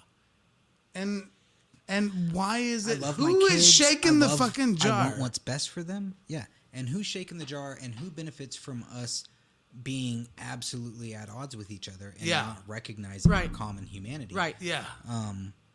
And That's the problem. it's the same folks no matter what. Right. It's those 12 assholes. Yeah. It's just 12 12 fucking assholes. assholes. Yeah. That should be the I mean, title of this episode. 12 or 14. 12 Did we to 14, 150 did assholes. did we bring some show and tell? Because we have a show and tell section. I did bring a couple of show and tell Yay. things. Yes, I want to see Yay. your show and tell section. Okay, so I wish I had a better camera for show and tell, but hey, okay. it It's is. right It's there. there. It's right there. let's Look. see if I can. Don't show off his. Well, there you go. Because Jay Stevens said you should Suck go it in. shirtless. Yeah. I'm just saying. That's because I'm thick and dad bods are in. Oh shit! Dad That's bods right. are the biggest Yes. right now. Fucking dad bods are the did- shit. I brought some show and tell, and I mean, it was two things rather than one, and it was two things that I would have brought anyways. I spent a long time. I was talking to Dan about it the other day. I saw him. I was like, I got to bring something fucking profound and compelling. Right. You have to change the world. Yeah. Yeah. But like, I got to thinking about it, and I was like, well, I'm already gonna have two things on me anyways. right. There are two things that I take everywhere. Okay. And they're two very important things. And one of them actually, I don't know, it may be breaking the rules because it's actually comprised of like 100 little things. But There's no rules. There's no rules here. First is my dad flex. Your dad flex. Go. Yeah. yes. Camera 4 right there. Look at that. This is a half-gallon Arctic double steel walled water can that I got for Father's Day about 3 or 4 years ago. Right? And this dude will keep ice for fucking 24 hours straight in hot sun. It's the best. I So, want one of those. like, Half gallon. yes, and so it goes with me more or less everywhere. It's always in my truck, Yes. no matter what. So I would have brought it regardless. It was Right. like it was a thing that was already going to be on me. But the cool thing about it is that I get to do that dad flex and be like, dude, my fucking kids got me shit. Bro. It's like 24 hours I keep ice. And this Right? thing, how long does your shit keep Ah, ice? 20 minutes. Not That's yeah, it. 20 minutes. show Yeah. it again. Do it again. Yeah. Camera Show 4. it again. Look at that Look at shit. that. Double steel Double wall, steel. half gallon Half gallon water can. motherfucker right there. Yes. I love that shit. And so right. I end up out on the gig all the time in the hot. I make hay while the sun's shining. Sure. And this year, the sun's been shining. Oh, Tell you what. gosh, yes. So this thing will keep me hydrated and cool. And it's all because my folks love me and 'Cause your support me folks- and love what I do. So That's Nice. right. So cheers. Cheers. Absolutely. Yes. Some coolness. Right so on. that's something that I really love. And then the other thing is, let me get it. This is my backpack. So, yes. Yes, So, and look at camera this 4 thing. right there. There you go. Here's my bag. This is an amazing backpack. Yeah, my wife got this. My wife got this for me. I can't remember if it was Christmas or a birthday, but it was again 3 or 4 years ago, right around when I made the decision to go freelance. Sure. Okay. And she decided that I needed a good gig bag. Gotcha. Yeah. Yeah. And this thing, I mean, as you can see, It's been worn. it's Yes. been rode hard. And put up wet. Yes, sir. Yes, ma'am. Sorry. Whatever. Doesn't matter. Whatever your preferred I don't, honorific. I don't care even my give a shit. pronoun. Whatever. I don't take any offense. So yeah, I mean it's coming open and shit, but this is a great backpack and it's been with me for many miles and lots of gigs. Let's see. You got stuff you probably don't even know. Nothing in that one. Somewhere. Where'd my toothbrush go? You have a toothbrush. Yeah, I've got a toothbrush and You Which bring- is You bring fantastic. toothbrush to a gig? yeah, every fucking gig. Every Really? fucking Yeah. gig. Oh yeah. Just in case. You never Nice. know. Right. Let's see what else we got. That's my pharmacopoeia. Pharmacopoeia, right? Keeps the old noggin limber. Yes, know? absolutely. Yes. Gotta have some some pharma. cannabinol and mycological. Mycological? Yes. Mycological? I got. This is a must-have for any folks that do a lot of live music. Okay. These are. Let me get closer. Yes. There you go. Yes. My Eargasm high fidelity earplugs. Ear Nice. plugs, ladies and gentlemen. These dudes are just little bitty guys. But they make all the difference in the world. Yes. Nice. But they protect my hearing, and I'm still able to actually discern yeah. a pretty wide Nice. frequency range. Yeah. As opposed to the little orange $1 guys. You get some Certainly. good high fidelity earplugs, and Nice. they'll protect your hearing. And you can still hear. Yeah. So what else? It's a plethora let's see, of this is- backpackness. Look, Oh, socks, extra socks. dry socks. You can't have You gotta have some dry dry socks. socks. Oh, clean underwear. Clean undies. Because you never You know when never- you're gonna have a wreck. you never and know. your mom always said, This is Look what at a wait. sound guy packs. so I you got a can bow dress tie, up. So just you in can case the dress up. situation Bow tie? calls for it. You never know. Yeah, You never know where You you're going to never end know up. whether you're gonna dress up or Plan a not. nice place. Let's see. Yeah, you never know where you're going to be. Another bow tie. Oh, look. Oh, that's a Do you proper see- tie. do I you see almost all thought that it was powder? a cummerbund. Oh, what is that powder? What is That is my ibuprofen. My fucking ibuprofen bottle opened up and spilled all over the place. And my ibuprofen is now powderized. It's now powderized. I think you and lie. So I whenever think we that's get a your headache, cocaine. whenever we get a headache, Is it we just effective fucking when you bust out a snort it? fat rail of ibuprofen. I was just gonna say, is it effective when you Straight snort to the it? nugget. Yeah, I would of course. think. Yeah, Hell right? yeah, It'll it put that is. shit right to Hell bed. yeah, it is. Yeah. I've It's never all done the that. same. It's Yeah. all the same. All right. what else you got in that little? This is a deodorant. sound guy's gig course, bag. deodorant. Yeah, look, he's got some deodorant. Right. This is fantastic. Oh, I've got a little hairbrush. Yeah, Just in brush your case, hair. right? Sure. Oh, what's that? That's a reference mic. A reference mic. Yeah, just a little reference mic so I can do some quick room analysis. It's got a What? 3.5 inch jack Oh. just so I can plug it into my phone with like a fucking spectral analyzer and To get do a frequency. quick That's room tuning. above my pay grade, bro. Nice. So That's that stays cool. in my gig bag. Nice. I've got a. What else? Let's see. This is an amazing Fucking bag. skinning knife. Oh, wait. Oh. Wait. In What's case that you got for? to stab him, In case you gotta motherfucker. shank somebody? What?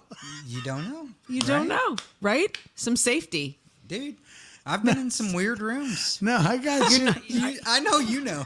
We've been in some weird fucking rooms, man. Not gonna carry a gun, Hey, but you got I- a shack. I went to this place called the Dead Rabbit in Waynesville, and I shouldn't name names. Shit. It's already out there now. All right. But the Dead Rabbit, that's a great name. Yeah. Well, it was right across the street from a clubhouse, and I was doing stage management and sound for this touring act. And we end up at this place, and fucking we go in, and it's a really weird situation anyways because, like, I fucked up and I didn't send the contract. I'm willing to own that now all these years later.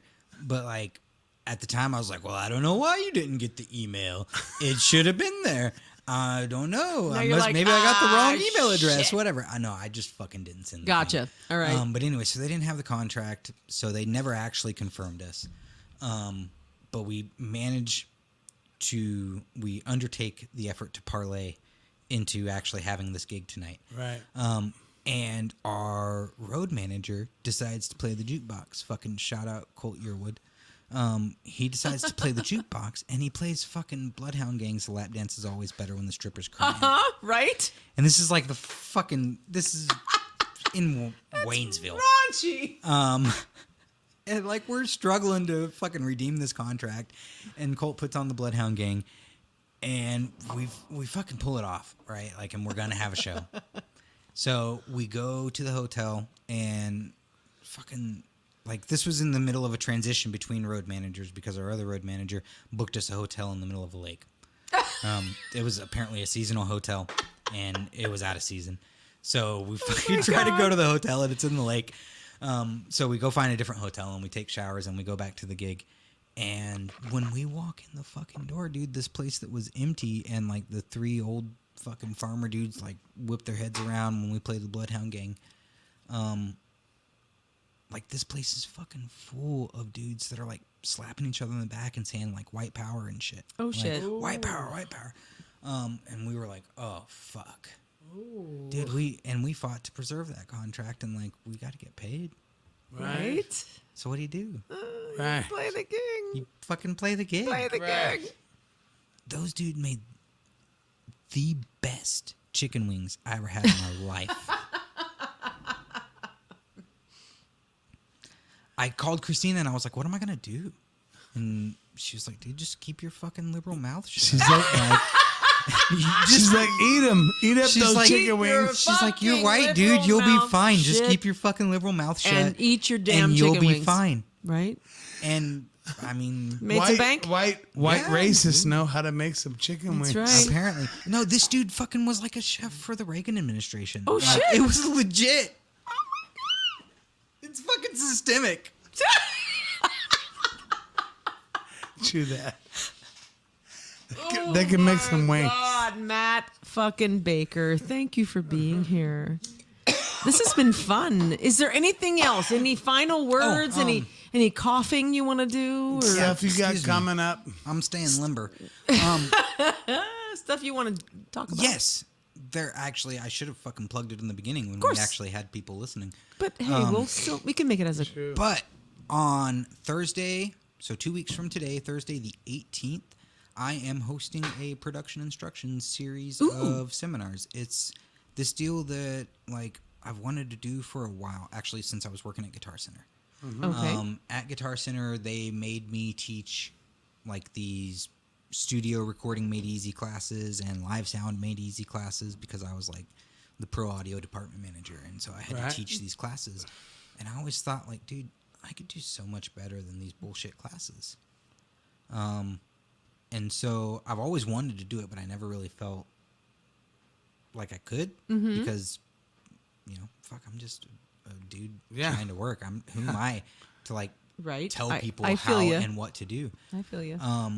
But like over the last several years, you know, we sort of danced around it, but like COVID had a huge impact on the industry at large. Yes. Sure. Of course. Not only on the music industry, but also like in the house of worship industry, right? Yes. So suddenly a lot of rural churches that had a, you know, decent attendance for their rural area have no attendance. Yeah. And they have no tech. And these guys aren't ready to stream, right? And so what's happened in the last couple of years is that all these small houses of worship have put together systems based on the best of their ability, fucking YouTube, whatever.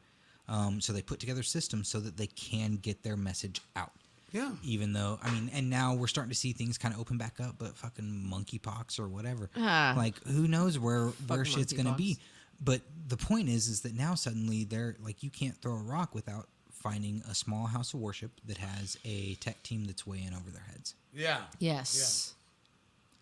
And so we're trying to address that. Okay. I've spent the last couple years doing private and individual consultation and training sessions with these small house of worship tech teams, trying to get them to the point where they can present their message to their congregation, whether they're at home or, you know, in the actual sanctuary or in the fellowship hall down below or whatever. So, you know, despite my political leanings or whatever, like, you know, these are good folks that just, they need to be able to get their message out. Sure. And COVID. From a technological standpoint. Another reason I love you. Mm-hmm. And, you know, a lot of the bigger integrators won't answer the phone for less than 10K. You know, and so these churches aren't on their radar. Right. Sure. You know, these are guys that are, and all due respect and love, but these are guys that are putting together systems that are, you know, similar to the sort of system that we've got here. Right. Where it's, you know, on a budget and on a, in their cases, volunteer basis. Yeah. So, God love them. They're doing the best they can, but a lot of these fucking techs are in way over their heads now. Yeah. And so we're trying to put together a program that will allow us to train them in the basics of audio, video, and lighting, and so that I can see them all at once instead of traveling all over the damn state and seeing this team at, you know, Mammoth and this team at Henderson and this team at, you know, UHBC and this team at wherever. I'm trying to put together a program where I can get all of them together at once, hopefully provide them a little bit cheaper of entry price rather than what they would pay for my normal individual hour rate. Yeah. But I get to take advantage of that value multiplier of having them in the same place at once. So I get to make a little more. They get to pay a little bit less. So that was the whole idea. And so we developed this production instruction series that's 6 parts. It's designed to impart basic lighting, audio, and video knowledge so that we can get these tech teams up to speed. But then we got to thinking that that could also apply to venues with house sound, to bands that just want to have their folks get a little bit more technically savvy so that they can produce a little bit more consistent results. We talked earlier about going from one place to the other and you never know what you're going to get. Certainly. And so if your bandmates just want to get boned up on their chops a little bit, they can get a little bit better and more consistent results by attending some of our production instruction series. Cool. It is, I will say this, I hope like hell that all the tech folks come and have a good time and impart their wisdom and impart their knowledge on some of these folks that I hope to draw. I hope to draw beginners. I hope to draw church tech teams. I hope to draw folks that want to break their way into the industry. I'm also hoping that the professional tech industry will show out. But I will also warn them that this is, I mean, we're talking like audio flow basics. Right. And so they're not like if, you know, fucking Snap comes out or something. Right. Like, I'm not going to teach him anything that he doesn't already know. We're starting at but if the you beginning need some and shit, we're working on foundational yes knowledge. So I just wanted, I feel kind of like a douche because I'm setting myself up as like this authority and I'm no authority. I'm just trying to fill so a when need. where Oh, sorry. August 18th, Thursday at SBC's The Cellar. Okay. The doors will open at 5. We'll do a couple hours of like networking and, you know, professional stuff where you can talk to people and exchange cards and all that shit. The presentation should start about 7 o'clock. I'm going to do some lecture where we will discuss it in series 1. It will be audio flow basics. So we're going to talk about what happens whenever my mouth moves and pressure waves form and it interacts with the diaphragm of the microphone and it becomes a low voltage signal and it travels down the cable path where it is then manipulated via either frequency or time and then combined with other low voltage signals and sent out. Like we're going to be talking basics. About signal paths. Nice. I love this it. is love what it. happens. Love it. Yeah. And this is a one day or are you doing a series? It's a 6-part series. Okay. Initially I had 12 parts in mind, but then like we got to thinking about it and it's like, well, but then what if somebody comes in on episode 6? I don't want them to have to wait fucking 6 months. And this is how much? How much? It's $15 a head right now. Oh my God, that's easy peasy greasy. Yeah, and I never even got to the best part, which is when I get done lecturing and when I get done with the boring shit, like the presentation, then Greg Frazier, who is he's a great soundman too. Greg Frazier's legit. He's going to do sound check while I broadcast the feed directly from his mobile device right up onto the screen. And you're going to be able to watch every single touch he makes on his mixer, on the screen right behind him, we're going to do a full sound check and a set from house band. Awesome. So you will get an hour-ish of lecture and an actual Each of your 6 demonstration. parts will Yes. include this? They will include something like that. So I was actually talking to Stoney and Jody? Jody. And he was into the idea of doing like drum clinics and stuff. Cool.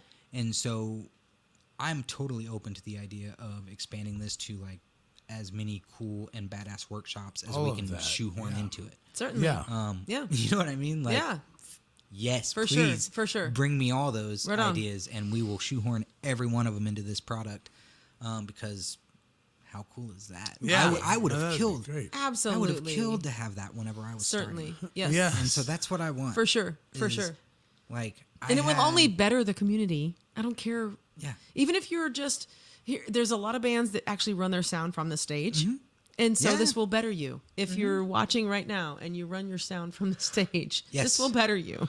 It will absolutely put you in a much better position than you were. At least that's my Certainly. sincere Drop hope. your ego that you think you already know how to push sliders. I still call them sliders, not faders. Well, I don't care what you call it. Sliders. I like them sliders like little tiny burgers. So, anything else? Are we good? Are you I don't done? know. Are you Are done? we We're good? pretty Are good. you done? Are you done? Matt Anything- Baker, Anything Place. else you got? Other than that, I don't think so. Just Dancing Soundman, you have if a page. If you want to like throw a party, have a band, whatever, Call and him. you need production needs, hit me up. Call him. Yes. I would love He'll to work meet with your you. production You'll work needs with him. and dance. And Yes, dance while yes. he's doing it and love every bit of it while Yes. he's at it. I will say in closing that I bumped into him at a gas station the other day, and I think he's grown. I think he's taller than he was 4 years Really? ago. You think so? Like Yeah, physically are taller? you doing something I to be sleep taller? with my legs straight. No, you I eating protein I was powders and standing shit? next to him, and I was just like, he's actually like towering over me. I don't know what's going on. I don't know. Maybe the only time I've ever hung out with you beforehand, You were on stage. I had my moon boots on or something. I don't Maybe. know. That might I have don't been know. it. But I was like, Matt Baker's tall. He's kind of I tallish. don't think I was tell Christina that like we used to always fight over who's taller, but then she actually shrunk. And, Oh. yeah, because How tall are you? she's got bone shit. I think I'm like 5'10". Okay. You're taller Yeah. than him. You win. Yeah. He wins. No, he wins. I wasn't trying. I don't know. There was It no just- competition anyway. No, there wasn't Dan. competition. I was just kind of like, Matt Baker looks tall. You probably might have been wearing your moon boots. All right, kids. Thank you for watching tonight. Yes, thank you so much. Yeah, Matt this is Baker, a good time. the Dancing Sound Man. Check him out on Facebook. Do you have a Thank you guys website or so just much for Facebook? having me here. Yeah, You bet. dancingsoundman.com. Right. It's got I think some things on it. Some things. Yeah, I made it myself. I don't know. I was told I had to have. I feel one, you. and Yes. so I made one. I got you on that. So there's things there. Mostly it's just for like whenever I'm bidding on like real shit, like the actual clients can do the thing and be like, oh, okay, he's real. Right. But otherwise, I don't maintain it as much as I I should. gotcha. But dancingsoundman.com is my website. There you go. But it links to my Facebook, which then links to me, and Yeah. that's And you get all the messages and all So that. good. I love and respect you as a person, as a husband, and as a father. likewise. We have got to see little things that a lot of people don't see because of the voice lessons, because of the conversations we've had in hey. the past. And so, anyway, If y'all needed voice lessons, Tara is the best. Yes. I've kind of. are I've you kind the of- best? Are you not doing them? I don't know. I've kind of chilled for a minute. kinda chilled out? But All right, well- I have thoughts about You bringing might it get back. I should have asked you classes. before I You plugged might, your. No, well, you might get some classes going. Yeah, we might have some little classes going, some beginning, Where it's intermediate, multiple intermediate, students, and masterclass type multiple students ideas. in one. We'll be session. talking about that because we've Okay. got some stuff. We've got Well- some thoughts on that. I thought that it was an incredible thing to have you working with Arson. Not only because I feel they did actually come a long ways vocally, but it was super important to me to have somebody that I just know is there and talking to them and being with them that I can trust. And I don't need you to violate your trust with them or anything. I just know that like I have somebody that my kid can talk to if I need to, and I know that like if it's something that's fucking dangerous, like Tara's gonna be like, hey Matt, you need to know about this. But otherwise, like I know yes. I can trust that they'll not only respect my kid's personhood and their privacy, but also just be like a positive force and influence in their lives. That to me was invaluable, and I wish that I could have afforded to keep going, but then fucking COVID and shit. And Lots thank of you shit. for saying Yes. that, because especially with adolescent people, has been the bulk of my effect. But it's been your strength. It's been my strength and my your effect on people. Yes. I've worked with some adults and I've worked with children, but the adolescent age between 12 and 16 has been my forte, because I am that sounding Dude, board. because you, like, like we were talking earlier about, making the jokes about Slay and, trying to pick up the lingo and shit. And like, dude, they just groan and their eyes roll into the back of their goddamn heads. And they just like, it is so impossible to penetrate their cool shield.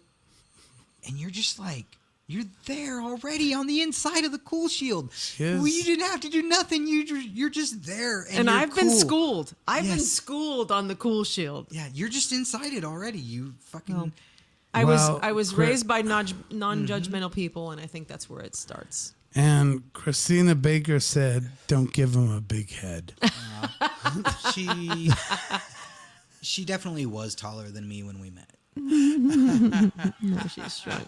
Christina, thanks for watching. We are going to be out here. We've got the ways you can support our show if you'd like it. Scrolling. It's been scrolling for about 10 minutes now. If you want to support our show. And we want to thank Terry Jones for being our newest patron member. We love you, Patreon Terry. member. Go check him Thank out at the you. Chunky Monkey. Is it Chunky Monkey? Yeah, and I will say, Doing karaoke? no, it's the Drunken Drunken Monkey. Drunken monkey. Terry Jones. I will say, when we first started the show, I got a text that said, Matt's going to be good tonight And he because he was. has an interesting life. He did not fail. That came from Tom Hembry. Tom Hembry. Because Tom Hembry... You weren't yeah. going to rat him out. But Dude. now I you wasn't did. going to rat him out in the beginning, That but dude. if you stuck it out this long, I'm telling you, Tom Hembry's Tom a good Hembry's a dude. bomb. He's a good We dude. love Tom. That's another good dude. And like my whole life has just been a series of like running into these people who are so righteous. And I don't know. I'm so thankful they see something in me and they give opportunities. But to when you me. put that vibe out, you get it back. That's what But I was Tom trying Hembry's to say one of those earlier. Tom People Hembry's one of those Yeah. people. that was instrumental in my success. Yep. Sometimes And- you do things naturally, Yeah. and then the world thinks it's like some extraordinary Yep. thing, and it's like, No. it's not extraordinary to me. I I'm was just just putting it living out there. naturally. Yeah. And when opportunities come because of that, Mm-hmm. you can't fucking fret the people that get jelly about it. Do you have Because a it's like, I tried. really cool thing to say as we close? Oh shit. Maybe you'll write it on our bathroom wall. Right. Maybe You I'll come up love with you something to love put on Trump. Trump is your favorite. Thing about Trump, I love. I'm is he's joking. I'm just joking. He's Quit joking. stepping on my dick. We have a T-shirt you can buy that I says mean- "I'm just joking." Honestly, though, like, he's not much worse than all the other fucking know. dickheads that have been He's in one there. of the 12. They're all fucking pieces of shit. Hey! Oh, fucking one of the 12. He was just Right? inept. Yes, he was just Right. unhappy. It's just Yeah. one of the I mean, 12. Like that, but that's the thing is I've been fucking I got consistent you. the whole time. Right. I was like, this guy's a fucking war criminal. This guy's a war criminal. Right. This guy's a war criminal. They're all Yeah. fucking war criminals. They're all the 12. Whether there's Yeah. 14 or 40 or 56. So just go or- live in Florida with some soup cans with no labels. There you go. That Go do is that. the solution. All right. We are going peach to day. close it up. Thank you guys for being here. There's going to be no music at the end here. He's got a little No, tiny just- bit of, shit. Just cut to the photo and and we're going. Boom sauce. Bye. it's Matt Baker. Tell Love the quick story about this as we watch it. This picture we're Oh, actually that looking picture at. Yeah, was the Instagram story. because Ryan Wallace did my logo, which I'm pointing to my shirt, but I'm not wearing a Dancing Soundman shirt. Gotcha. Ryan Wallace did my logo, who's a great local fucking designer, and it's the music note with the guy that looks like me and he's dancing. Yes. Yeah. And so I just got these new shirts from the Book House, which is a great local publishing company ran by Chris Bims. And he gave me a sick deal on these Viz Green shirts because black shirts in summer suck. Right. And so I got the crew some Viz Green shirts. And I was just like, oh, Christina, take this picture of me while I pose like the logo. And I thought it was hilarious. But then she totally called me out for being like an Instagram girl and like You're totally an Instagram girl. making her take pictures of me while I pose. So, All right. but it's I love it. We It have works good perfect. times. That's the picture I chose. and support local graphic artists. Yes. Support local. Please do. Yes. Support local everything. Beers, graphic artists, music, Yes. freaking podcasts, all that. Cabinets.